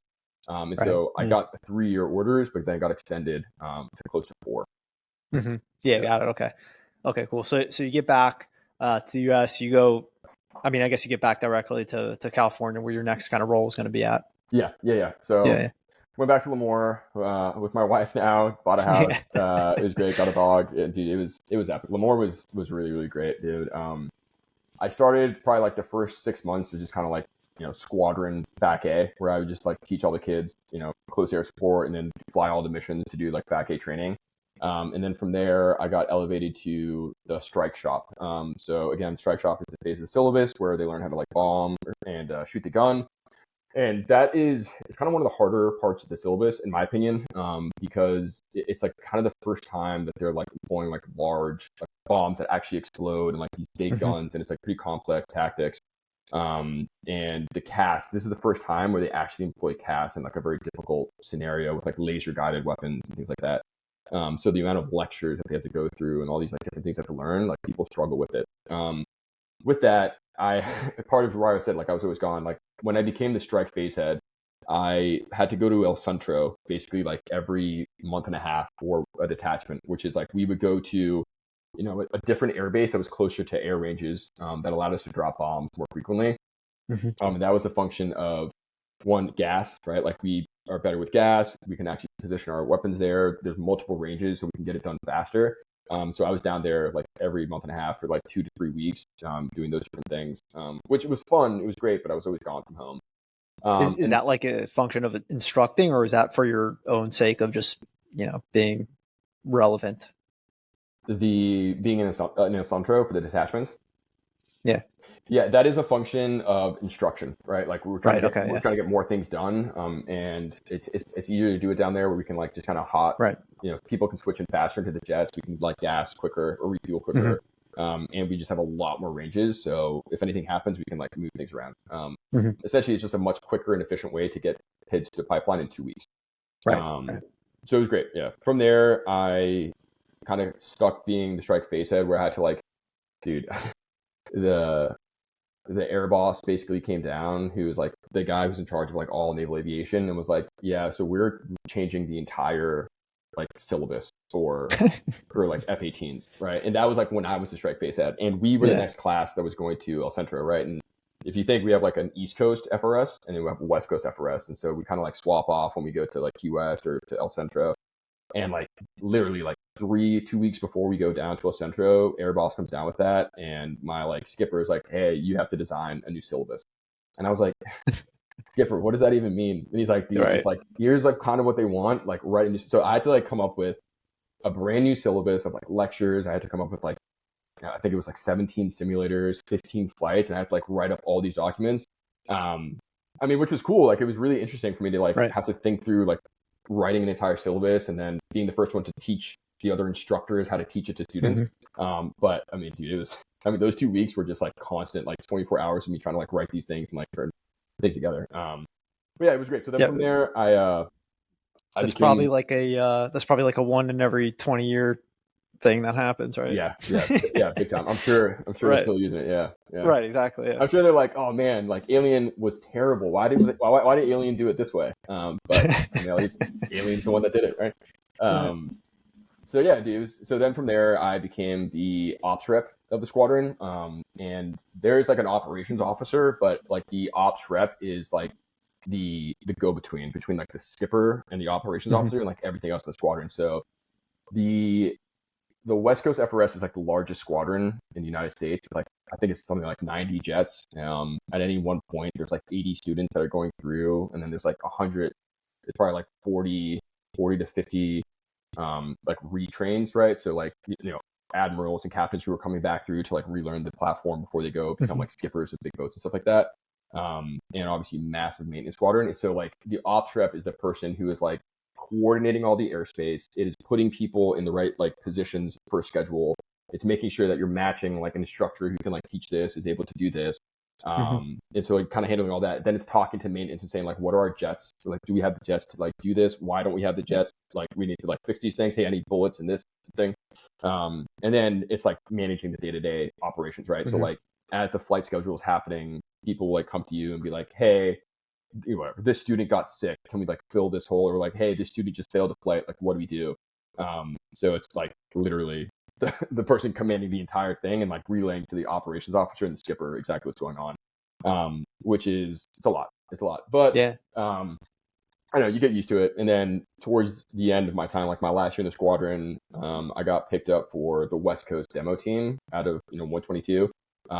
And for anyone who's like not familiar, like you obviously have like the Blue Angels, which is like the big like Navy demonstration team, but the West Coast FRS and the East Coast FRS, they'll fly like one jet flight profiles at air shows across the country. And so that was what I was part of, which was epic, dude. It was like literally probably the closest I'll feel to a rock star in my entire life. Where like we would go to these air shows, right? Like the Sacramento Air Show or Dale Hart or Hammond, and you have like thousands of people in the crowd, and you like put on this like awesome performance. And typically we were like one of the better platforms there. Nothing to detract from like these other people that have like, you know, prop planes or like small little mini jets, but like, you know, this was an F-18. And, you know, we put on our profile, we like get out of the jet, and then we go like walk the crowds, right? Like trying to sign things and like sell merch. And so dude, it was awesome traveling the country and like seeing these people, especially seeing like how excited they were to like see the platform. And then that was it. It was a really great way to kind of end my time in the Navy.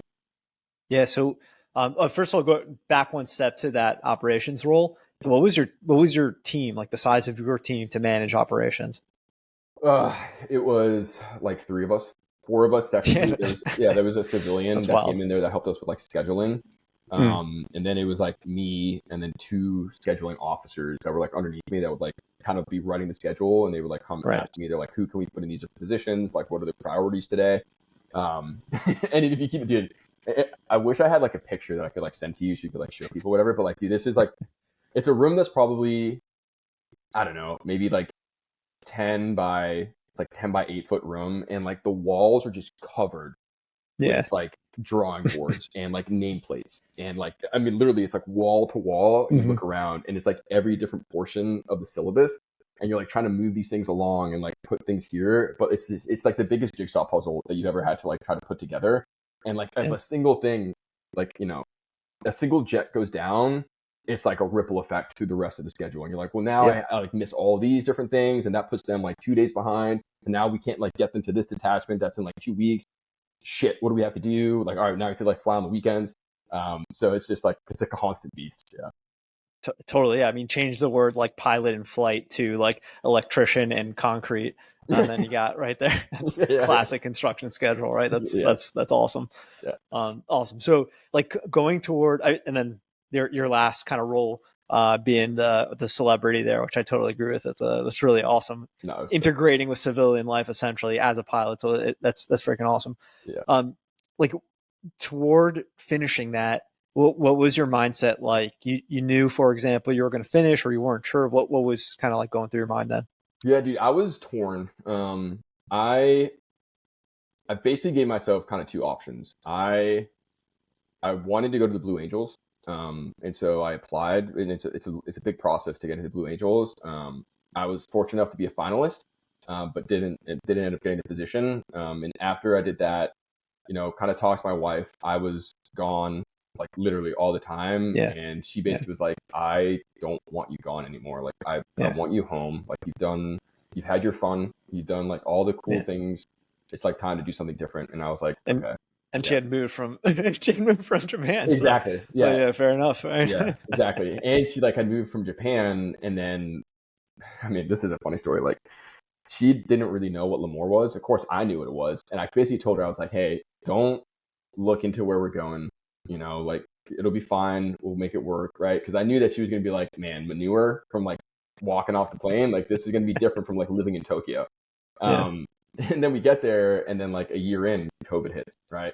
And COVID didn't impact me. Like, dude, COVID didn't slow us down at all. Like, I was still working full time, and I was gone all the time. But for her, it's like she's in this foreign place. I'm gone all the time. She doesn't really know anyone, and she's just like stuck at home all the time. So she was like, dude, I've done my tour duty. Now it's time for you to like, you know, get back. And so, you know, I made the decision.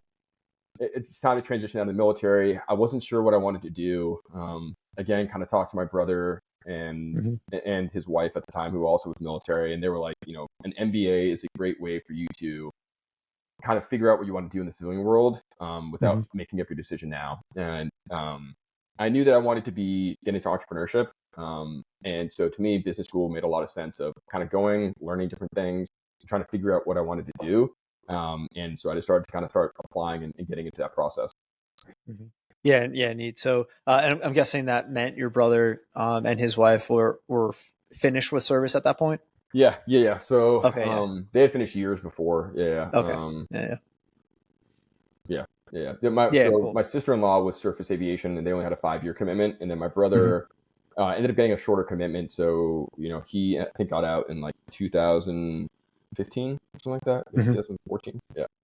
Right. So they had kind of experience to like actually guide you an answer based on Yeah. theirs. Yeah, yeah. So that's Yeah. awesome. Yeah. Which, by the way, I'll plug in the show here, which is really a lot of the purpose of what we're doing, which is what I'm going to ask next is that transition period, right? Is to hear from other vets and, what it was like for you. And now obviously that you have hindsight knowledge, like, what advice would you give your younger self in that period?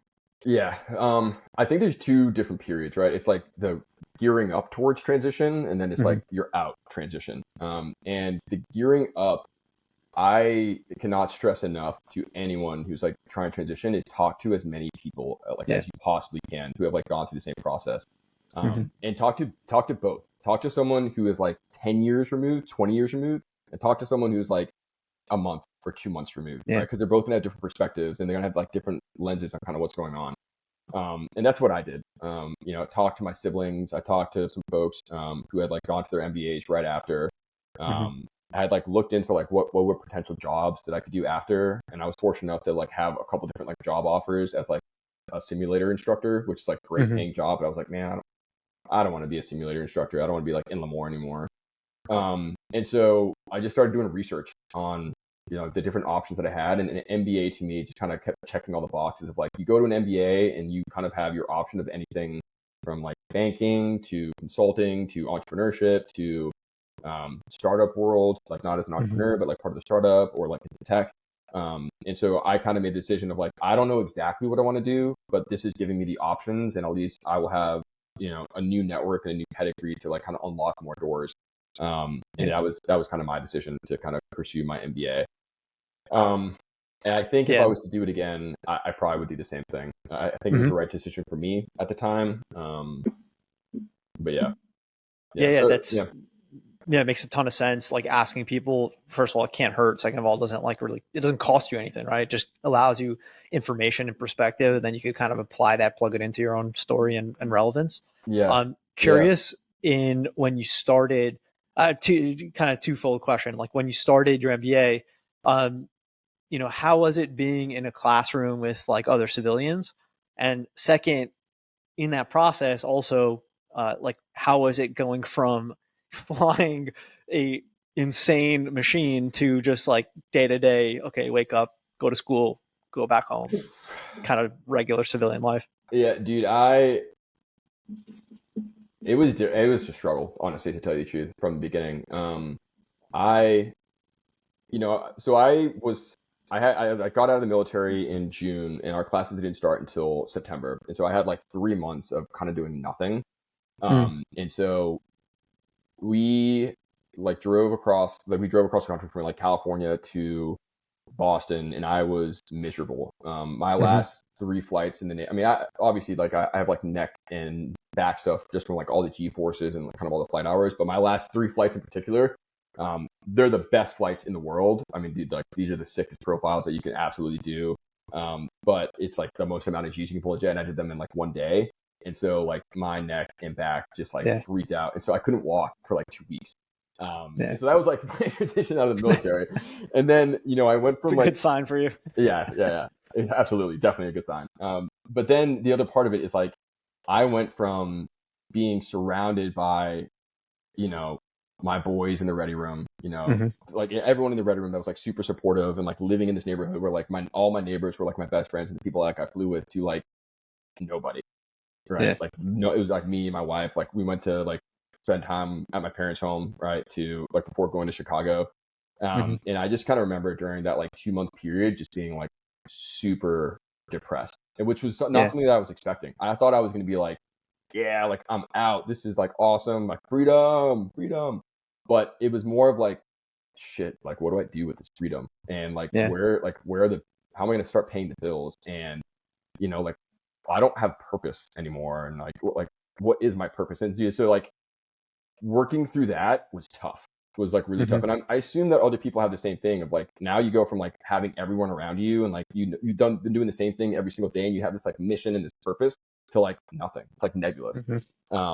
And I don't think I handled it well at all. Like if I could go back, I would have leaned on my family much more. And they like tried, right? They tried their best, but like I just wasn't like open enough, whatever. I just kind of kept it all inside. And it wasn't until I kind of got to booth that I started like relearning like what my purpose was, which I don't think was healthy for 3 months of just kind of being like, man, this is like terrible, like regret. So I would encourage everyone as they try to transition out is like, just talk to people, right? Like people are going to go through the same thing. And like I could do it again. I probably would have talked to my other buddies who transitioned out and be like, yo, what are you guys doing? Like, have you guys thought about this? Because I didn't do that. And I think if I had, they would have been like, yeah, dude, like we're kind of thinking the same thing. Yeah, like we're all together.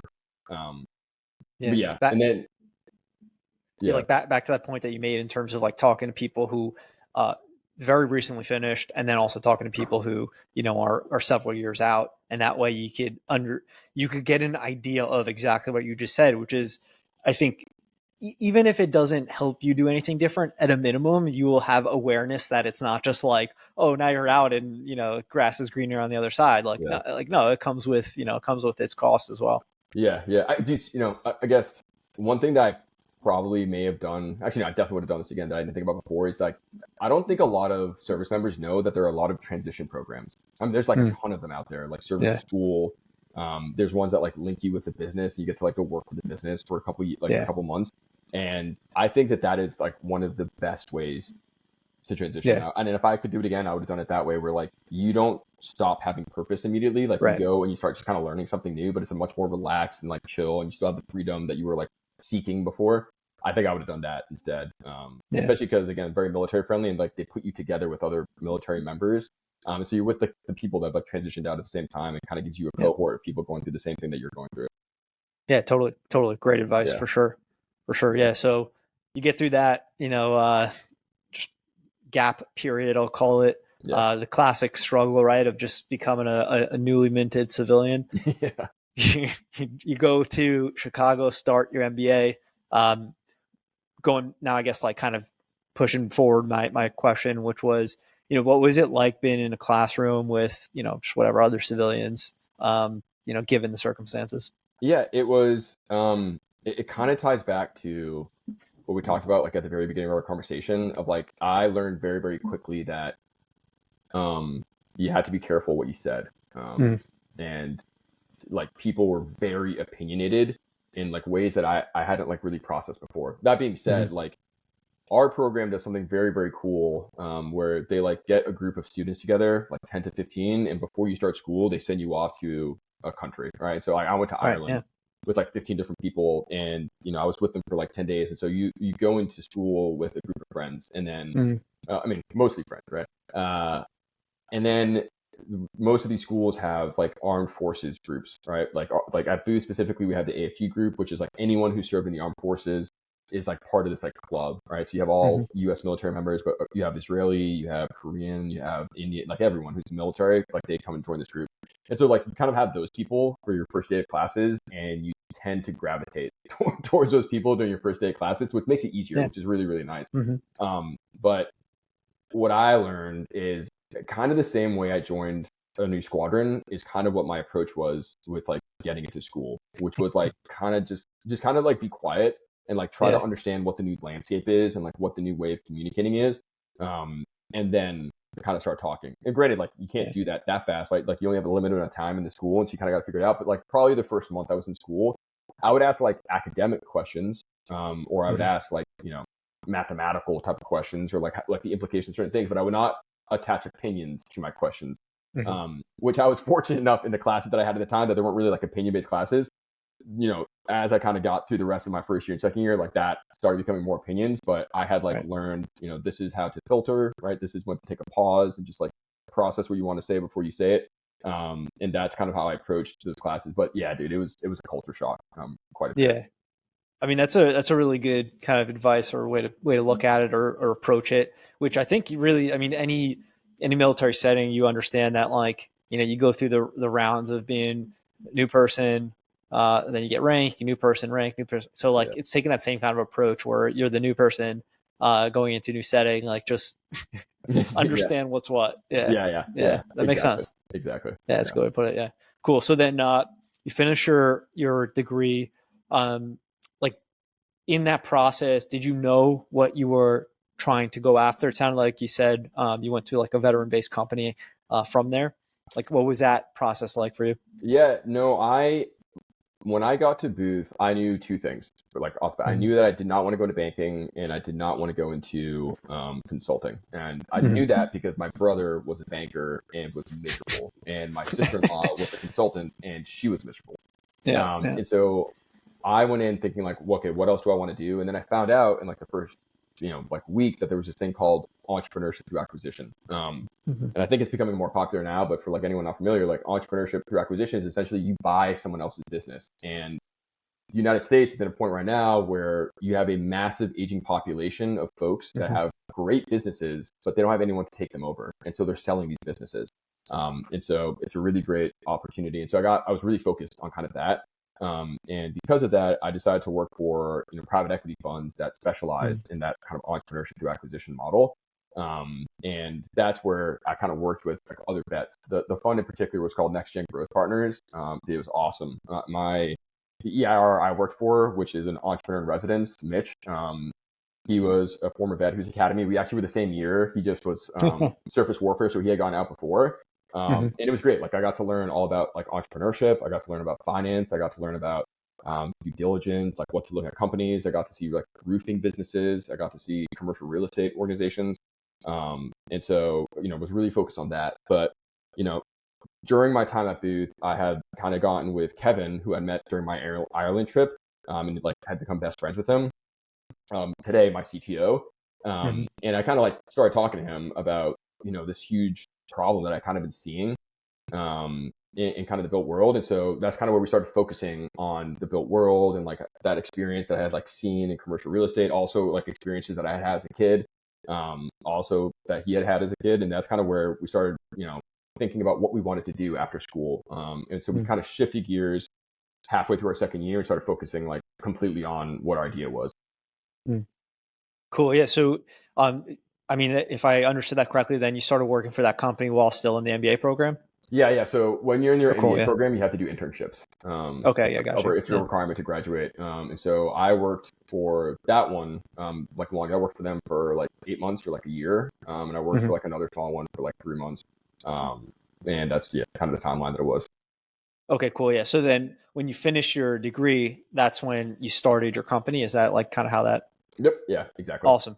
Awesome. So, talk to us a little bit about um, like understanding that that's the direction that you wanted, and then actually starting the company itself. Yeah. So a lot of parts to that, but I'd say the biggest one was like I knew that I wanted to be an entrepreneur. Like I've known Mhm. that kind of forever. I mean, we actually like we sold Japanese food out of our home in California. I mean, my wife Nice. phenomenal cooks, and so like has always had like the theme of entrepreneurship. And with that like focus on entrepreneurship, part of the reason of that is like one, kind of be in control of my own destiny, which my life basically was the military, like not much control of your destiny, and so like I wanted that, but I also wanted to like do something bigger than myself, and that's kind Mhm. of like the thing that got me into the military. That's what I loved about the military, and I thought like as an entrepreneur, if you have like a really interesting idea, like you could do something that's huge that could like impact Mhm. the world. And it's just, can you find that thing and are you capable of doing that thing? Mhm. And that's kind of like where my brain has been at on like why entrepreneurship.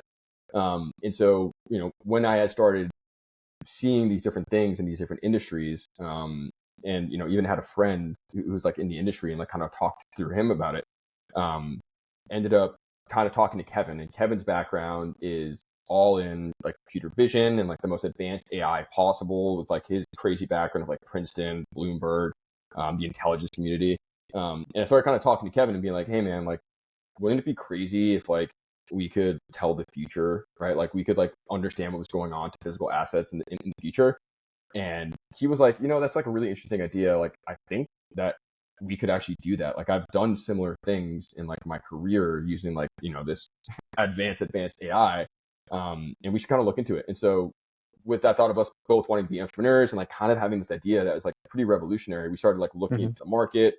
started looking into the technology and like very quickly realized like, holy cow, like this is a massive opportunity. There's a huge gap in the market.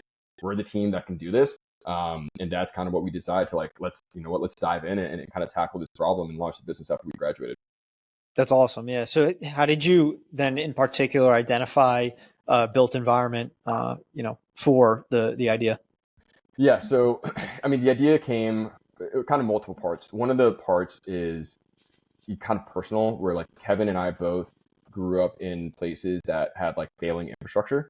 I had like a bad flood in my home in Boston, and then in Dominican Republic, right, like failing infrastructure left and right. Kevin grew up in West Virginia, coal mining town, failing infrastructure left and right. And so we kind of always had that in mind. And then from there, like, I mean, what I did as a FACA was like look at the built environment nonstop, right? It was just like looking at buildings. I was like looking at satellite imagery. I was like trying to decide like, is that an older building? Is that a like newer building? Is that like concrete? Is that wood? Like, what's the best weapon to employ on that? So like it's always kind of been in the back of my mind. And then when I went to the private equity fund and started like looking at roofing businesses and commercial real estate, it was like very quickly like, man, like there's a huge problem with roofs, and like like these roofers have like they can't get enough of these like damaged roofs out there, and like they struggle trying to like find them because it's not in the budget for these commercial real estate folks. And so that's like kind of what like launched us into this like, oh my god, like imagine if we could find all of the damaged roofs for like roofers. How crazy would that be? Like we know that they want it. I've like talked to them and they like want that. And so we kind of started exploring and like kind of pulling the thread there of like, okay, yeah, cool. Like, can we find all the damaged roofs in this area? And we kind of started looking at it like, there's no simple way to do that. I mean, I guess you could like look at Google Maps, right? But like that's old imagery. And when we kind of thought through that, we're like, well, what if you could like take this older imagery and then like play it forward and like find this damaged stuff? And that's where we kind of started playing around like, oh, like that's kind of where the idea came from. And that's where we started looking into like, okay, cool. Like, can we do that in the technology? Like, is this market what we think it is? And from there, it's just been like a snowball of like learning more and more and more and realizing this like massive gap in the physical world and our built environment. That's awesome. Yeah, that's awesome. So I want to give you a plug to really kind of drill down on, what exactly you're focused on, like who your clients are, right? Just whatever, makes sense to kind of relay, having the opportunity to kind of pitch it. Yeah, no, appreciate it. Yeah. So, we see that the biggest gap in the built environment is the fact that, we don't know what state our physical assets are going to be in, right? Like a building or a roof or, facades. Like we don't know what's going to happen tomorrow or in a month or in a year. Essentially, like we don't know when, why, or how these different assets will fail. But, we're forced to make the decisions, right? It's like we can't just sit on that. We have to we have to make educated guesses, our best guesses on, okay, like we think that maybe 5 years or 10 years, this is what's going to happen. But those decisions are based on like guesswork, right? Like intuition, finger in the wind, or numbers that kind of get to us at a date. Where if it has to go through multiple layers of an organization, by the time it gets to a decision maker, I mean, by that point, the assets change. So is it accurate anymore? Probably not. And so that's directly what we're trying to address. And we are using, a combination of like advanced AI and like advanced computer machine learning and computer vision that directly enables us to tell the future of these assets, when, why, and how they will fail, and be able to apply that to the different strategies that decision makers have across their operational, financial, and legal arms, essentially. And so we're offering that to commercial real estate portfolios today. Specifically low rise, where a roof is a large component because a roof is kind of our entry point into the market. Also, it's like the biggest pain point ever. And that's kind of what our focus is today is, creating this platform that allows these folks to actually know what's going to happen, or at least give them a much better level of certainty in what's going to happen to their roofs and to their assets and what the implications are across those different, strategic places. Yeah, that's awesome. At what level of, I'll preface that. Yeah. To me, it makes a lot of sense to just say, okay, this is typical lifespans of these assets. Generally speaking, these things have occurred, which results in, I'm just dumbing it down, which results in a likelihood of, in X amount of time, they're going to need to do something about this. Today, like what percent of, what's the word I'm looking for? I'm blanking on the right word, but like, do you know it is correct? Meaning the data that you're providing. Dude, that's the question, and that's like That's the question. that's the problem, right? And so, like, to your Right, point, right, you're right. saying, you're like, yeah, you know the age of the roof, right? Dude, Mhm. age accounts for like 11% of failures, right? But Yeah, that is the biggest metric that people use, like insurance right, included, right? So like right. And they that's are not even a high number. exactly right. So like they're Yeah, actively using a number age that they know is wrong right. 90% of the time. It's like it's wild to think about, Exactly. right? And so Exactly. like Yeah, yeah, yeah. if I give the example of like, I mean, just imagine a car, or you apply the same thing to a building, right? Like if we have two cars, and one of them, and they're made the same year, and one of them gets the oil changed every time, the pressures are always checked on, it gets washed all Hmm. the time, and the other one, nothing happens. Like no one takes care Yeah, of it, right? And they drive the same mileage. Like which one's going to be better? It's the one that's yeah, taken care of, but they're the same age, right? And so like it's crazy that that is still a metric that people use today yeah, of trying to yeah. decide when these assets need to get changed out.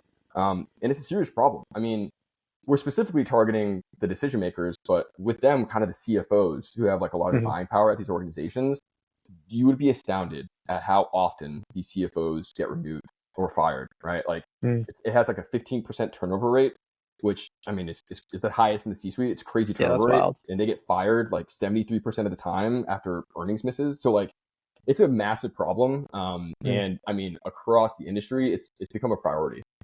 Yeah. It's again, right? Kevin he's a tech whiz, it's a tech guru, but he compiled essentially like all of the 10Ks and 8Ks for all of these commercial real estate organizations. And it's like, it's pretty damning of kind of the industry of like, they all are saying like they have a problem with it. Like they don't know when these things are going to fail. It's directly impacting their earnings and their bottom Mm. lines. And like, they're making it a priority over the next 3 years. Yeah. Um, and I mean, if you start talking about insurance and like loans and like weather, it's a massive problem. Yeah. Yeah. Yeah. I totally see that. And I can completely understand why data would be relevant in these decision making processes versus the 90% of the time being wrong just based off of age. So Yeah. yeah, that's really awesome.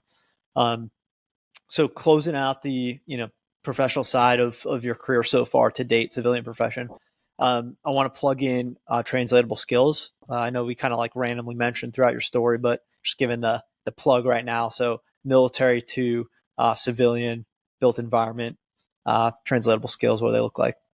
Yeah, so I would say military to the built environment is it's kind of that first one, and one of the biggest ones I learned is compartmentalization. Mm-hmm. Especially in a startup, is you got a lot of different priorities, and you have to be able to like focus on the task at hand, but then be Yeah. able to very quickly move on to the next task.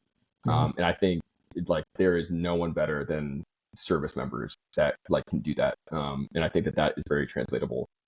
The other, I think, piece here is that like having a mission. And I think Mm-hmm. every military member, it's like naturally ingrained of like everything that we were doing has like this goal in mind.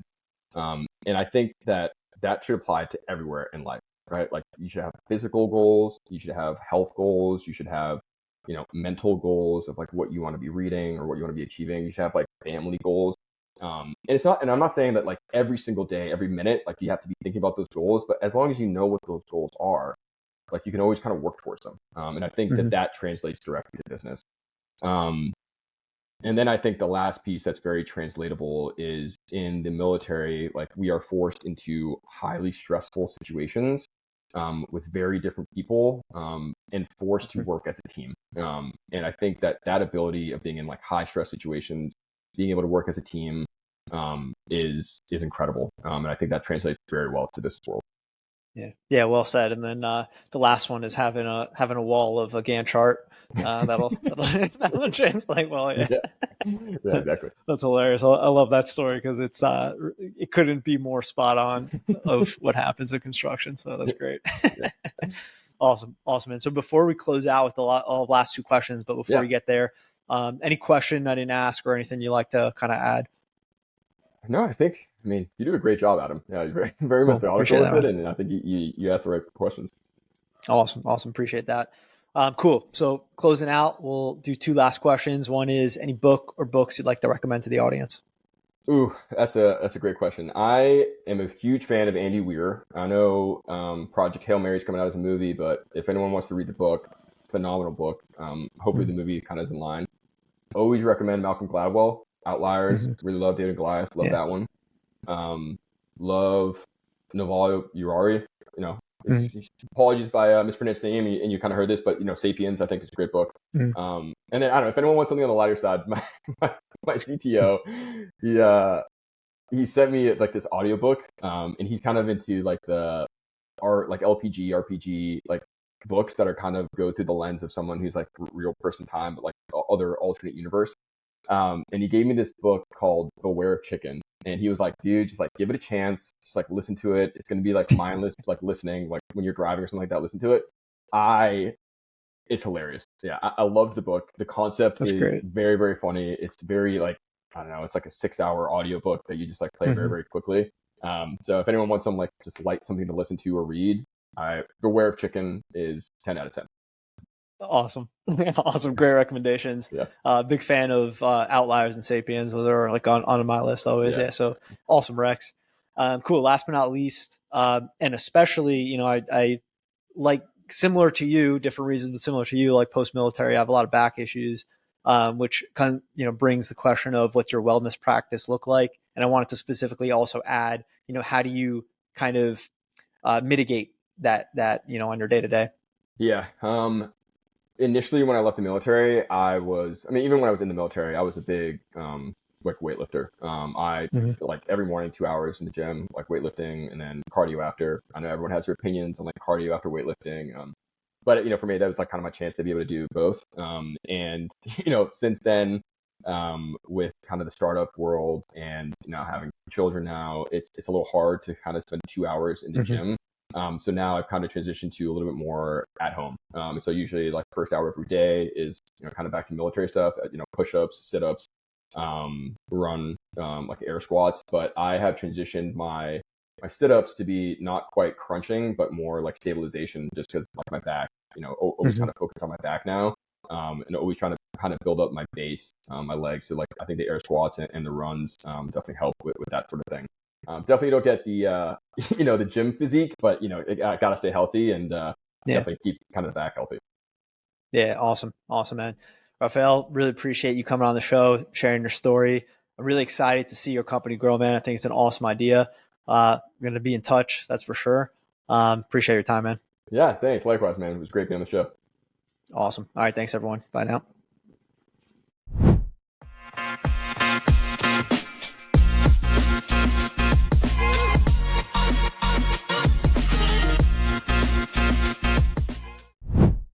Thank you to our channel sponsors, Jet.Build.